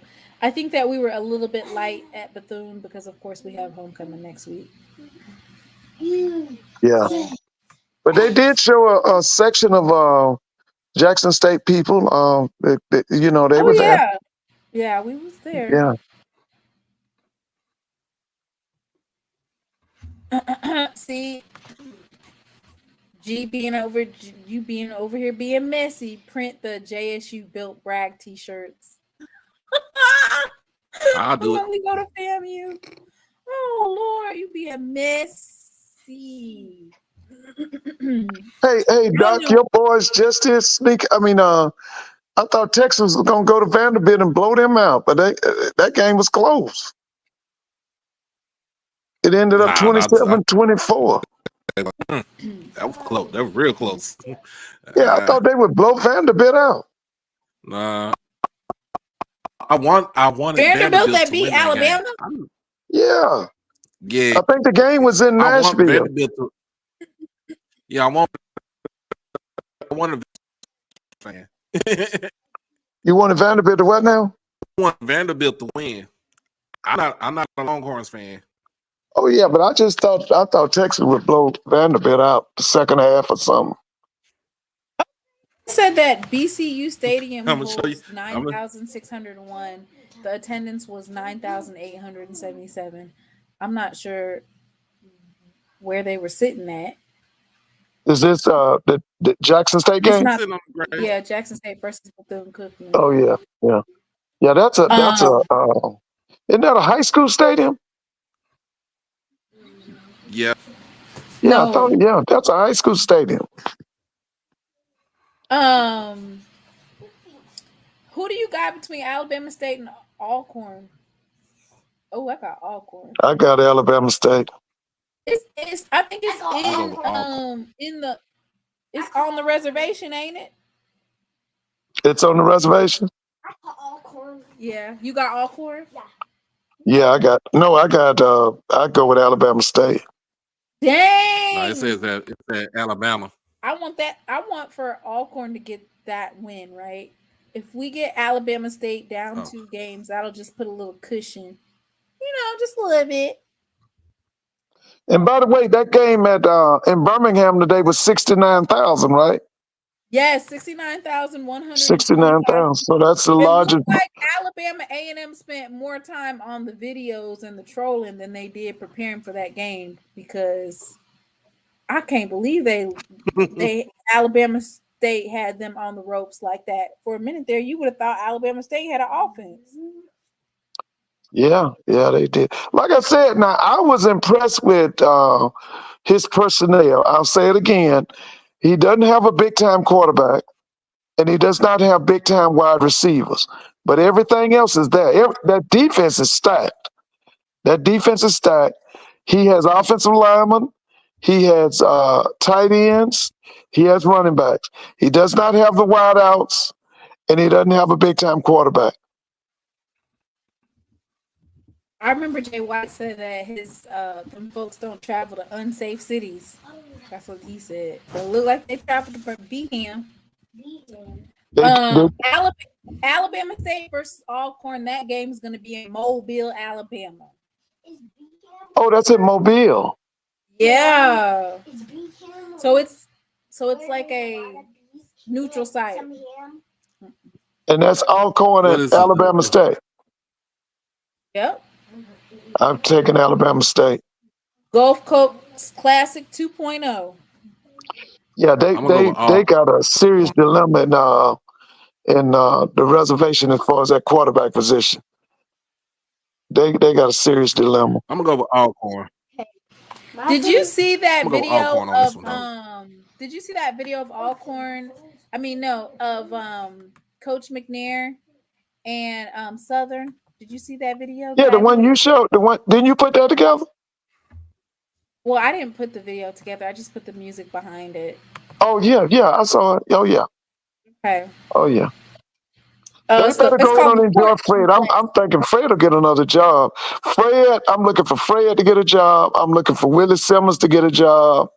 Who else? Willie Simmons. Why would Willie Yeah, Simmons? I'm looking for Willie Simmons to get a job. He's getting Huh? paid the same amount. He's getting paid the same amount to be a running back coach in Duke as he would to be a head coach. Why would he Yeah, but leave from there? Willie will get another job. I'm telling you. I'll be surprised if Willie don't get a He'll job. go back And I to think Fred will get another job too. You think he'll come back to HBCU? Who is it? Willie. Yeah. Yeah, I think he'll come back. Willie. He gone, Willie. Is that Bryce? Yes, he's clowning. Yep. What Bryce said? He gone. Said Willie gone. I'm looking for Coach Flowers to get a job in Division 1. Yeah, that's what I said. I was wondering if Norfolk would go after him. What if Fred ended up at Alabama A&M? Hey, you know what? I could see that. I think that one of the people that if they gonna get rid of Maynard, how about that guy at Miles College? I saw him last week. I was very impressed. Hey, Get Willie Simmons at North Carolina A&T. What? I will never. No.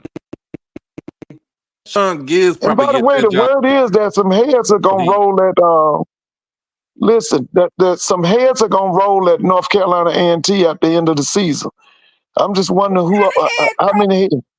Huh? What kind of heads rolling? Like the head coach or like defensive coordinator? I'm waiting to see. Because my thing is, how about the AD? He was a part of that pulling them out to MEA. Let's start with that one. But the word is that some heads gonna roll at the end of the season at A&T. I'm waiting to see that. Mr. Ford, you know you'd be good for clearing out folks. Did you confirm whether or not No, Fort Valley how many games has A&T won? won? But did One. Fort Okay. Valley's coach really resign? Is that true? Huh? You said the other day that Fort Valley State's coach resigned. Is that true? No. He was no. Mm-mm. No, that was just a rumor. He just signed his extension. Yeah. Remember the previous AD tried to give him the FAMU job. And then you don't even know, that might just been a play to get him a raise or something. People do that. Well, it did get him a raise. I think it did get him a raise. So what do you think about A&T? I thought they was going to be competitive this year, Mr. Take they behind back to the MEAC. That's first and foremost. Beg back. Tell him you was smoking synthetic marijuana when you made the decision. Not K2. Oh my God. They need to take their ass back to the MEAC. He said they were smoking cake. Hold on. I'm about to choke over here again. Mr. Ford. That's bad business. Why you say not the synthetic kind? They were smoking on that red. Just get an excuse, but beg back. Like I said, find out what's the directions to the conference office, and tell them you want back in the MEAC. Have to pay another exit fee for a CAA. In exit and entrance fees alone, they are just literally just like bleeding money in exit and entry fees. Well, they should have never left. Go ahead on and rectify the wrong. Whatever you got to do it. Come on back to But the MEA. I don't think that A&T alums feel like going back to the MEAC is going to solve the problem. They feel like getting Hey, a better Hey, Jerome. I need to ask you a question. I have something. You know, you my administrative person. Jerome is on here. You see Jerome's on here? Yeah, Jerome's on here. Yeah, Jerome, come on up. I need to ask you a question. Look at him. Tennessee State allegedly. Yeah, I going need to into ask him a question. Here's my thing. Folks don't like I don't know why folks don't like the SWAC. If you're gonna move to a conference and football is your main reasoning, you need to be trying to move to the SWAC. Yeah. You know, I don't say this over and over. The best thing is for the SWAC to absorb the MEAC. We don't That's want the those best thing. problems. It's the best thing that could happen. And then, like I said, we would follow the same template as they did when they combined the AFL and the NFL. Remember, Doc, you know about that? Is Doc on here? I know about that. Yeah, he is. Yeah, Doc, remember when they combined, Yeah, I'm this here. was in 1970, I think it was, they combined the NFL with the AFL. You remember that? Yeah. It's just like combining when they did the ABA and the NBA. Right, that's what I'm saying. That's the template we need to follow. We need to the SWAC needs to absorb the MEAC. Because did Jerome get on here yet? Yeah, I'm here. What's up, Mr. Ford? Listen, I got a question for you. Yes, sir. You know, you my administrative person. This is what I was asked about, and I said, I'm going to ask you. I was asked, what did I think of? What do you think about Tuskegee, Albany State, Savannah State, possibly Clark Atlanta, joining the SWAC as football-only members? There are other programs with state in the SIC, but we would accept them as football members only. Tell me about that.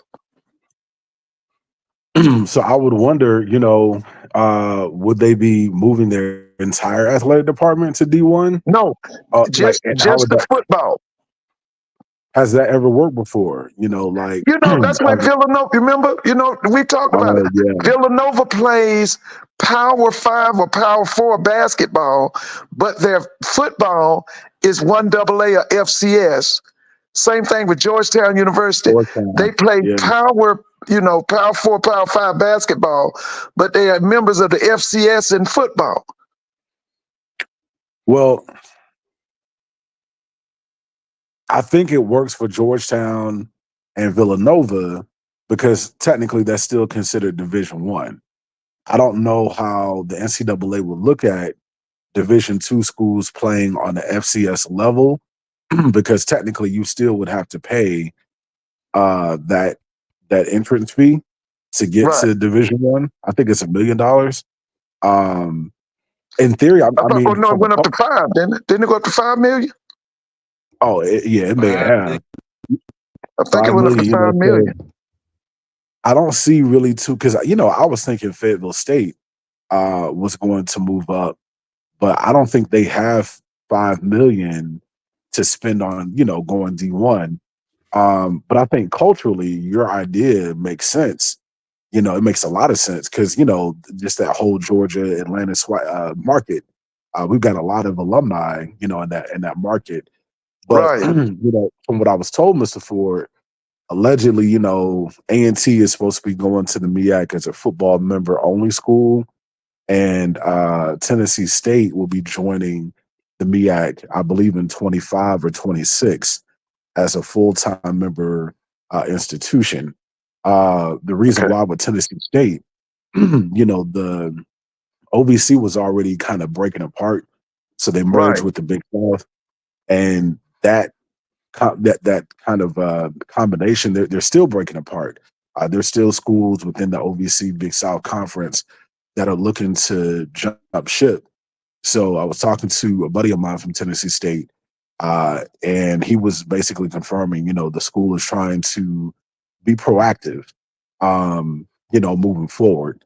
And also that their head coach, Eddie George, the last couple of years, he's been looking at the Celebration Bowl, and he likes what he sees as far as not just the payout, but just the opportunity for marketing and branding. My buddy was saying, Eddie George is like a genius when it comes to marketing and branding, positioning the football program to pay, to be in big spaces. And he wants a piece of that. So look for an official announcement probably in the spring. But I think it'll be a good issue. Their alumni went up to Howard's homecoming last week, basically took over the stadium, and they Right. had a great time. So if you look at how Tennessee State, Jerome, did you say Tennessee State took over Howard Stadium? yes, like if you go to Facebook and type in the search box hashtag They were in TSU Howard takeover, Stadium more than they were in Tennessee State Stadium? yes, because you got to remember Tennessee State has a huge alumni base in DC and Atlanta. If you go to Facebook and to the search bar, you type in hashtag TSU takeover, just look at all the photos and the videos you see. Like, I've never seen TSU travel that well, probably since like the 2000s. But if you look at how, their AD has been scheduling the last couple of years, it's been mostly MEAC schools. They played Norfolk State for the homecoming last year. They got Howard this past year. They got Howard next year for the homecoming. They got a home series with A&T coming up. I believe they played Hampton, but a storm came and it canceled the game. So that they've been looking at quite a few MEAC schools, I guess, trying to test the waters. But their fans love it. They've been showing up to those specific games. So I think it'll be good for them. I feel like they should be in the SWAC, but I think with the opportunity to play two Carolina schools, that's right on I-77, if I'm not mistaken, I-40. And then, of course, South Carolina State can play them in Atlanta or play A&T in Atlanta. It'll be a good opportunity for them.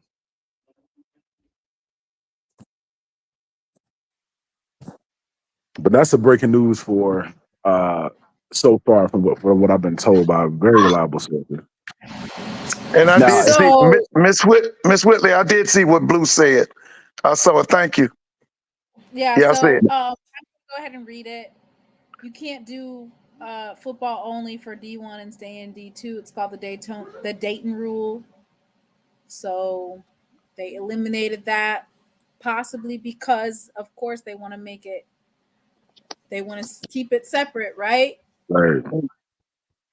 Now, I will say to Mona and Mr. Ford and Doc, if I were the MEAC, I would not allow A&T back as a football only member institution. I would make them come back as a full member. Oh, and why is that, Mr. Well, they already are there for bowling. They're still there in bowling. Yeah, but football is a major revenue generating sport, and I wouldn't allow them to come in and try to take it because clearly their biggest games, well attended games outside of homecoming are the HBCUs, and you can't come in and take advantage of that revenue and not stay for basketball, all the Olympic sports as well. If you think about it, A&T is the members of the MEAC. Yeah. Mr. Uncle Willie said Tennessee State should come to the SWAC. They should, but looking at TSU, the only two. I mean, the only two schools that are really close to them in the SWAC are the Alabama schools. Like they're just right down. I guess it's I-55, I-65. But looking at how far it would take them to like go to all the other SWAC schools, I think it's a 6-hour drive to Jackson, maybe 7. And then that's not even counting, the other SWAC West schools. So I think, from a travel standpoint, they may be a little bit closer to the MEAC.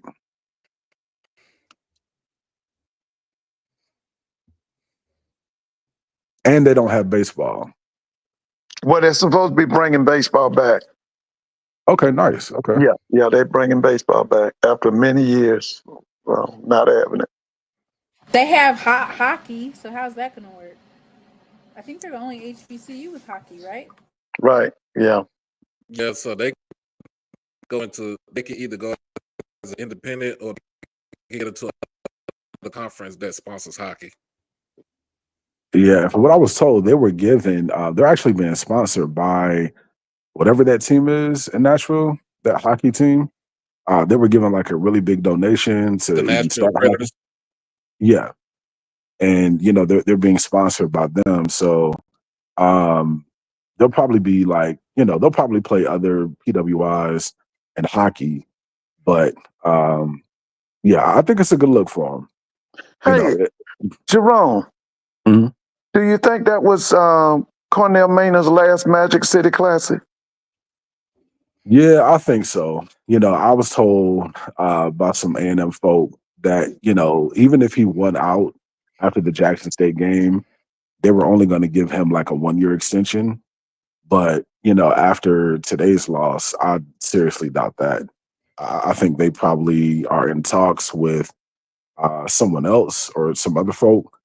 Probably even, what's the brother who was at Valley, who's now at Colorado, the Jackson State alum? Danzig, yeah. Yeah. I can because He ain't leave. Talking about going how good it is.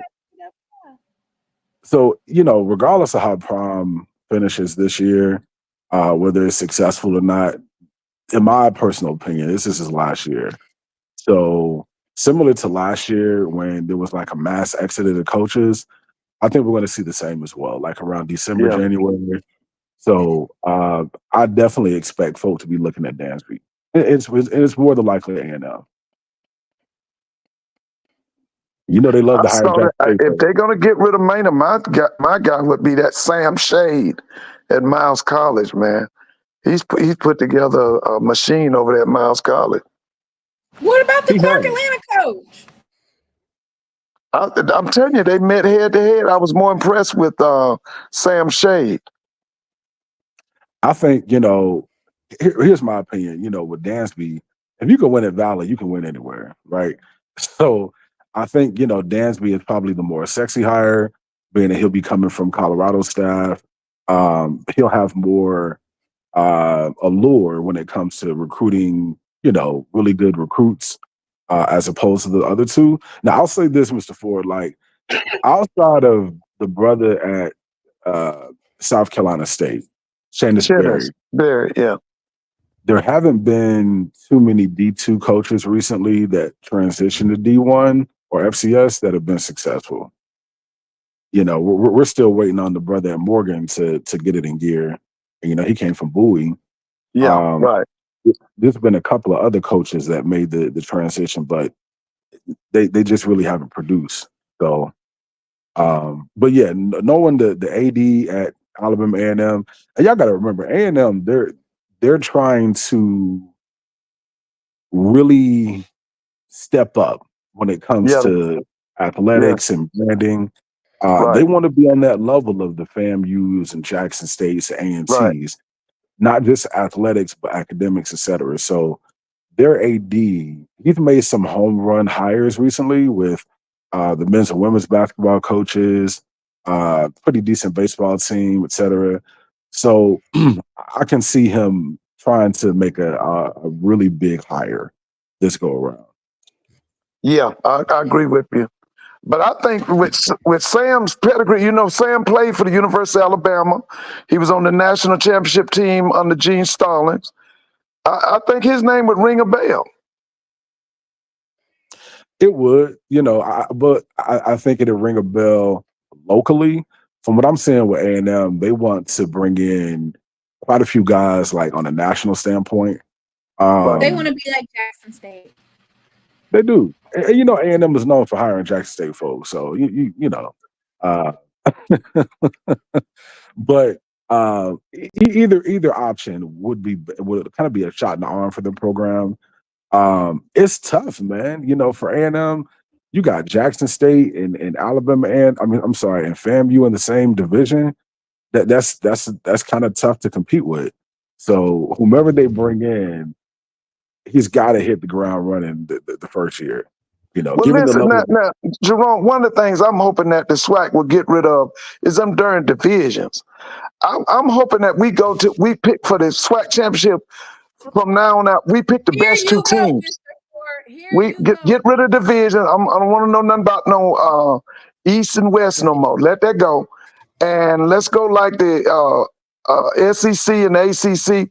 Pick the best two teams, you know, to play in the SWAC championship. What's your Mr. thoughts on that? Ford, what snake put you up to that? What snake Yeah, put you up because to that? listen, the years that Dion was here, the SWAC championship should have been FAM and And Jackson if for it 2 was years this in a year, row. It and if should have it been was this, Jackson and FAM. oh Lord. So, Jerome, what's your thoughts on that? Getting rid of the divisions and let's go with the top two teams in the SWAC championship. Well, I mean, honestly, I didn't know the ACC got rid of the Coastal and Atlanta Yep, they division. got rid of them. Okay. Well, here's my thing. Like, I know the SWAC instituted divisions in '99 to help with travel.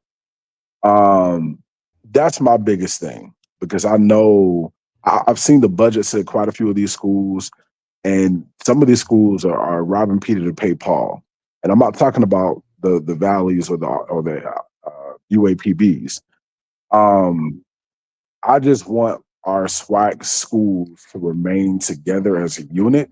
I Right. don't want us to get rid of divisions, and then that causes a strain on, let's say, the Texas schools or Alabama schools to where they feel a need to say, okay, you know what, we're gonna look for a different conference that's closer. So that's just my own. That's my whole thing. If it makes sense So you financially, think that if we get rid of the divisions, that would cause the Texas schools to leave? not just them, even looking at, because I know for a fact that the MEAC has been looking to bring in Alabama A&M. I'm not saying they will go, but That would be terrible. That would be terrible. That's what I'm saying. Listen, the MEAC don't make any money. The SWAC makes Yeah, you money. The MEAC has no leadership. Remember the commissioner, Dr. Miss Sandra Steele. Okay, that's no progress. Yeah. Well, yeah, I don't see. Hey, Jerome, I don't see Prairie View leaving the SWAC either.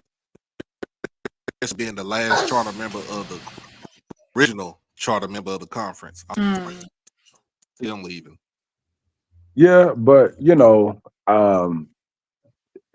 just knowing how some of these presidents and ADs think now, they will sacrifice culture and tradition for, saving money. So I don't want this. I mean, we already kind of put it out there.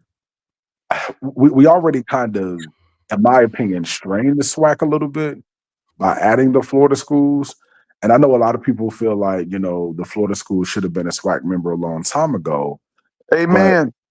But, from a financial just Mr. Ford. No.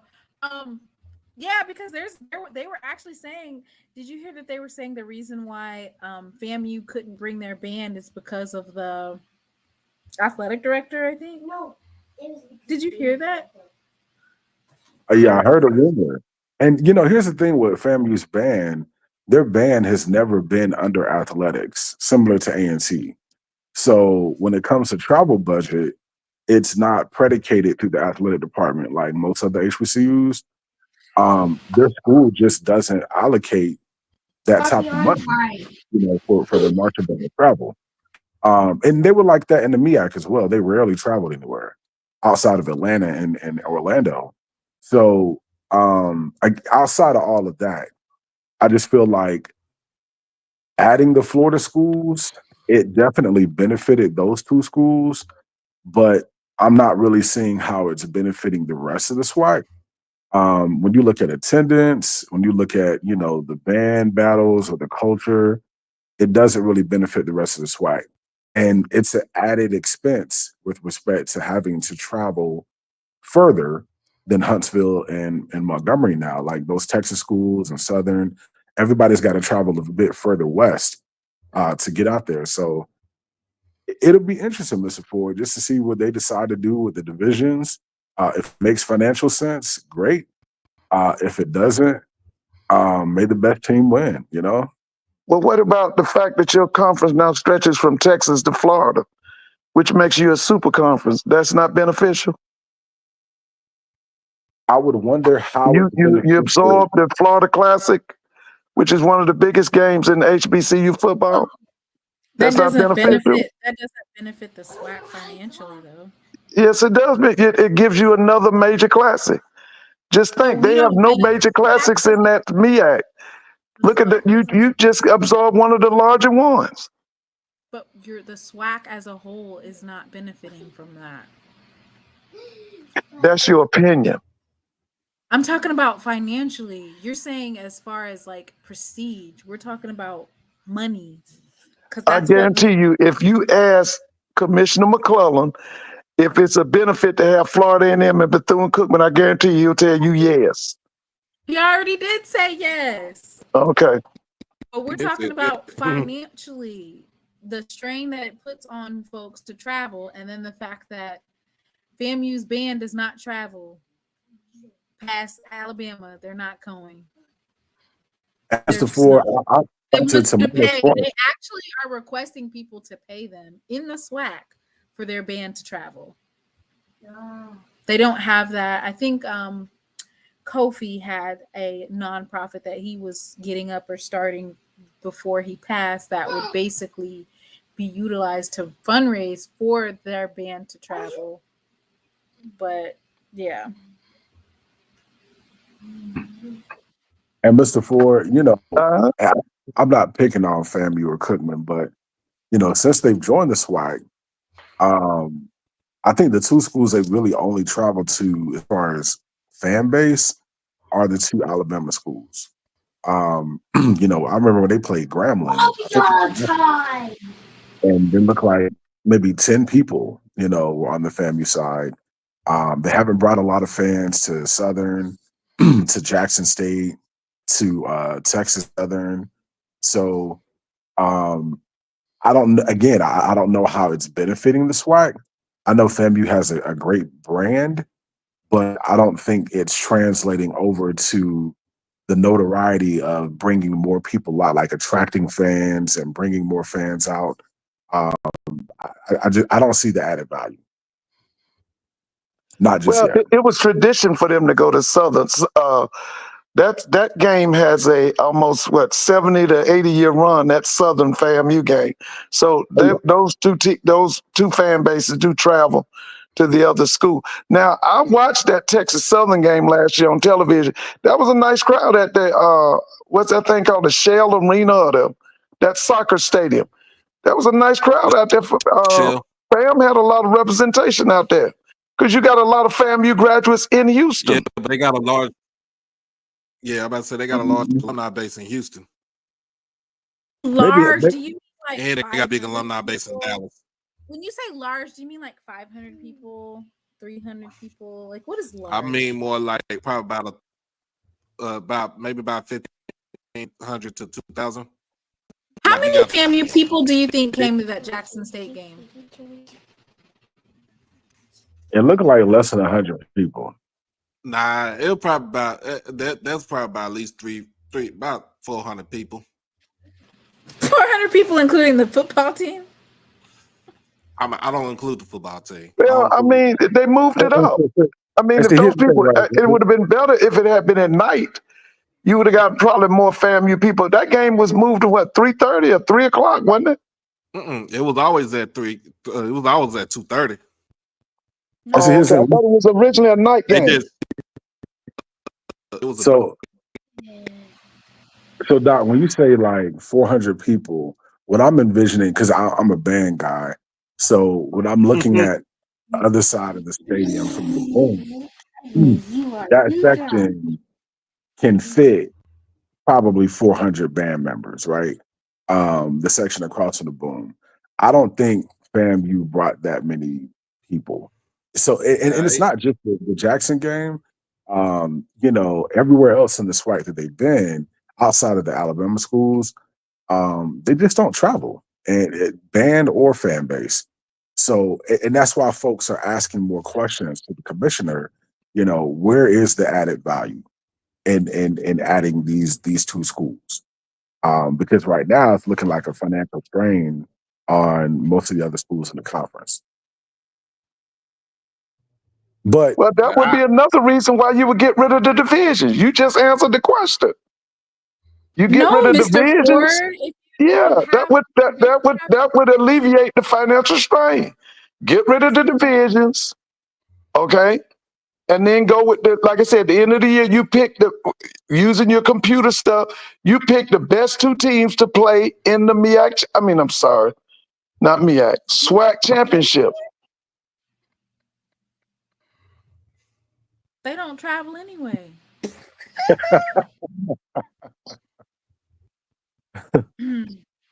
but you know They don't what? even travel to their own game, Mr. Ford. There wasn't even nobody at the game today. You know what will help Mr. Ford? But maybe fan and don't beat me up. I feel like fan would benefit if they went back to the SIAC. Now hear me out. So they You got saying they should go D2? listen, look, hear me out. You got jokes, Jerome. No, Mr. Ford. You got For real, jokes. no, I ain't got jokes. Listen, hear me out. When you look at FAMU and Bethune-Cookman's traditional rivals, you're talking about Tuskegee, Fort Valley, Albany State, Savannah, whatever. Whenever they used to play them within the last 10, 15 years, it'd be a sellout crowd, right? So why not go back to the SIAC and you can have more sellout crowd, and you have those bands, you know, traveling to Tallahassee, etc. They will save money, you know, because you know they got financial issues.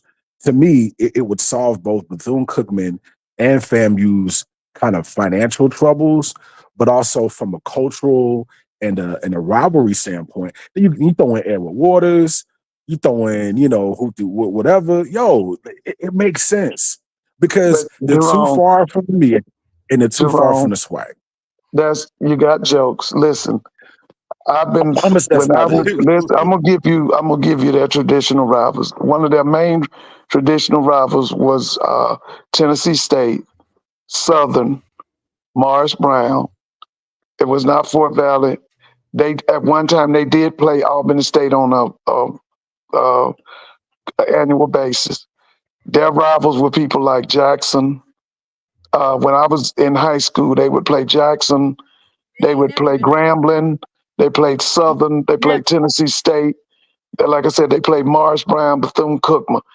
Fort Valley and those people were not their traditional rivals. They didn't even, now, when my uncle was in school in the 40s, yeah, Fort Valley did play Florida A&M, but that was basically discontinued coming into the 60s.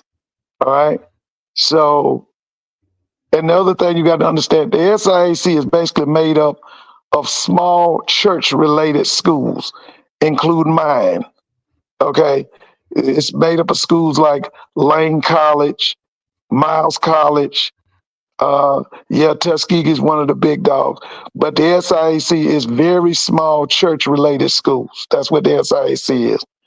It's kind of like the CIAA. That's the reason why. Yeah, that's the reason why. Right. Or Why are you always clowning Jerome? you know I don't like the people, but no, I just in my opinion, Yes, from a I love is FAMU's daddy. well, you know what? That's a good transition. Let me say this to everybody in the chat: Happy homecoming, Jackson State University. This is the first day of homecoming 2024, and from what I'm hearing, JSU finna be outside all week. So this is going to be one of the larger homecomings in recent history. Everybody get your tickets. Get ready to tailgate. We got a great homecoming lineup, of course, with concert-wise. a lot of great events at various clubs in the blackest city in the South. And of course, we're going to have a very big crowd. I know today Norfolk State's homecoming drew over 31,000 fans.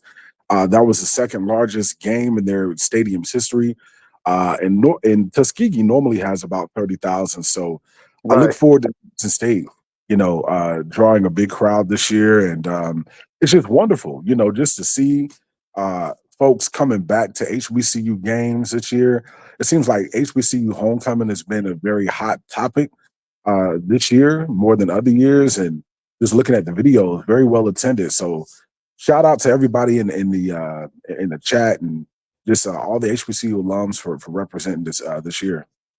Well, Jerome, one of the things I'd like for you to do, could you please call for a summit and let us talk about how we can alleviate these shootings at these HBCU homecomings? Oh, Because this Yeah, is getting to be can epidemic. it is. It is. can I I say saw. something? It was a shoot earlier tonight at Central. Yeah, North Carolina Central, and there was a shooting. Yeah. I think Thursday night at UAPB. So, in addition to the other shootings that we've seen at other HBCU homecomings, so as much as we love the locals, and Jackson State has a great, of course, relationship with in all HBCUs. We have a great relationship with the communities that we directly serve, but we're going to have to spend more money on security guidelines in place because sadly at classics and homecomings, it attracts students and alumni and locals, but there's a certain bad element sometimes that it attracts, and our administration has to be proactive moving forward. Right. Listen, on that, I'm going to go to bed. Listen, it was good talking to everybody. Have a good night. Mr. Mona, are you coming back Tuesday or Thursday? Thursday. Have a good night. All right, Mr. Ford. Okay. All right. It's going to pop out. Happy homecoming to JSU and JSU only. Excellent. The world's largest HBCU homecoming. Oh, it is. The largest HBCU homecoming. The biggest HBCU homecoming. The grandest homecoming. Let me bring you over here and see how you think of it. So that's gonna be a struggle, right? Because Jackson State is a open campus, just a lot of other campuses. But we'll just be praying for safety and cooler heads prevail, and security. Pray for the security. Because homecoming is so much fun and those shootings take away from that element. Yeah. Anything else you want to say, Jerome? Hey, You already cleared out. You cleared us out last week. Listen, it's such a great time to be a Tiger. It's always a great time to be a Tiger. But Right. I just want to say to all the true Blue Jacksonians that have been riding out with us, even prior to the previous coach, hey, shout out to y'all, man, because we have been through a lot, as you guys know, a lot of trauma, in the last 24 months. And it's a good feeling to see that we are 6-2. Fan base is still intact. This train keeps on moving. So salute to everybody in the chat, all the Jackson State alumni that continue to support TC Taylor, Guard the Yard. We're going to keep this moving all the way to Atlanta, Georgia. And it's going to be such a great feeling to hoist that trophy as we win the Celebration Bowl. I love. On that note, I think that's a good note to leave off of. Thank everybody for tuning in to Saturday Night Live with SheLovesThee. Thanks, Doc, Jerome, Mr. Ford, and Uncle Willie for coming on. And of course, as always, we leave out a little bit petty, just a little bit. Hey, FAMU, who your daddy is? This is of course the Jaguars. Lord have mercy. We thought that they was gonna do something, right? Is that made of velvet? No, that's Jaguar. That's the Jaguar cat. They done split it open and railroaded it tonight. No Diddy.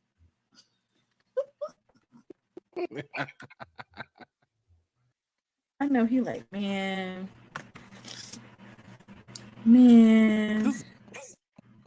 Boo.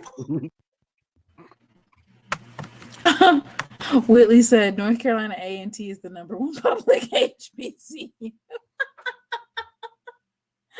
Oh my goodness. And that is true. Oh Lord. Yep. This is Alabama A&M. I love their videos. Didn't you love their videos? Were so creative. It was. But when it got time to actually play the dang on game. Oh my God. Is that a monkey? No. That's Coach Maynard. Are you talking about the first picture? Oh no, that was bee sting or hornet stings. This is the Jackson State Tiger. No, Braxton. Oh, no. That's not Jackson State. See, you gotta get off my life. You should be over here doing too much. No, these are the Grambling State Tigers. They got beat up by them I can't be over here Tigers. being. No, I can't be over here being petty. You can't get petty. You can't be petty with your son and right. all in the videos. Yeah. Boy, you need to go to bed. Yo, You know who in the world is right here? I died while watching the game. I almost had a heart attack. Just please. What is going on? We're gonna leave out to Mary. We need to leave out. Who is that? Hey Jay. Hey y'all. Don't be getting my son started. What's up, nephew? Braxton, why you being petty? Right, don't get him started. Yeah. Yeah, don't get him started. No, but seriously, who made that picture right there? I don't know. Like for real, man. Somebody sent it to me. Did you make that picture, Jay? What was that? Did you do that? Somebody. Me? I'm about to say you made that picture. Oh no, that wasn't me.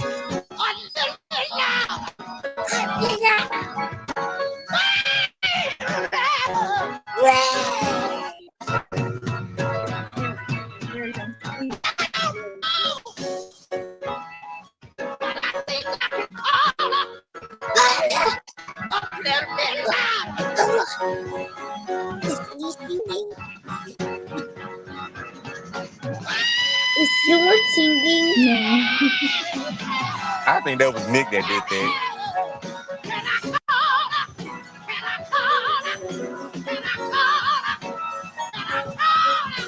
Yes, Mary, don't you?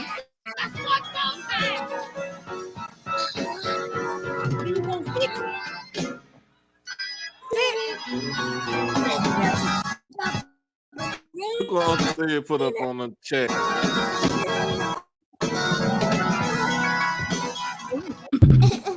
All right, y'all. My son needs to be in somebody's bed because he is clowning over here. Tamana, I bet Nick made that picture. Nick said he didn't. Nick probably did with his messy self. Nick said he didn't do it. Nick said he had nothing to do with it. He said what now? Nick said he ain't had nothing to do with this. He made a big time, Willie.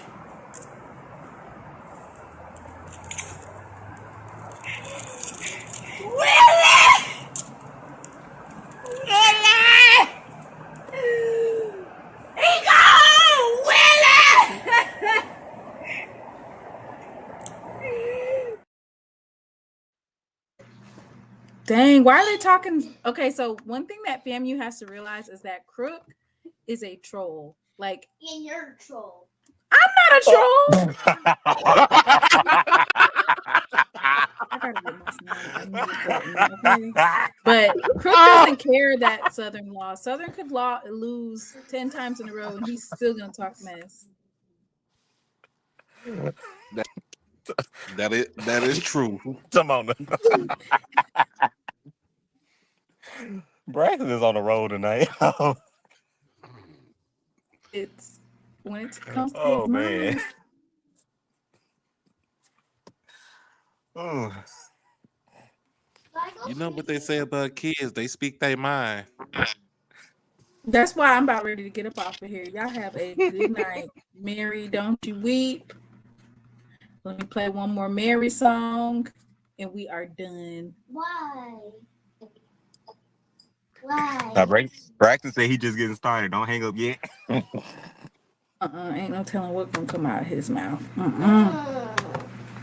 Yeah, I don't think nobody could ever outro. Outro who?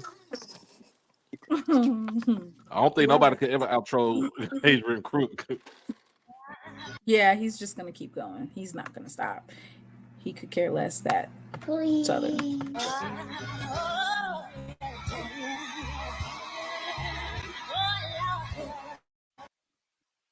Yes, Mary, don't you weep.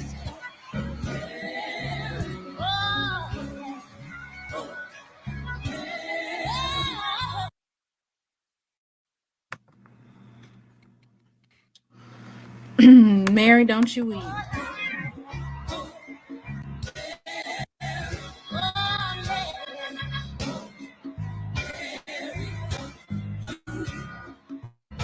And tell you to step.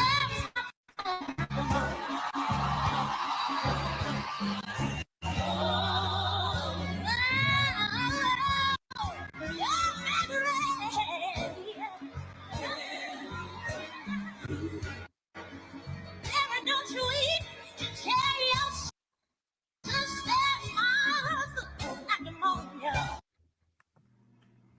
Shout out to Jones Hall. Y'all have a good night. All right, good night. Man, hey, write a check your ass in cash, man. That's all I can say.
Amazing.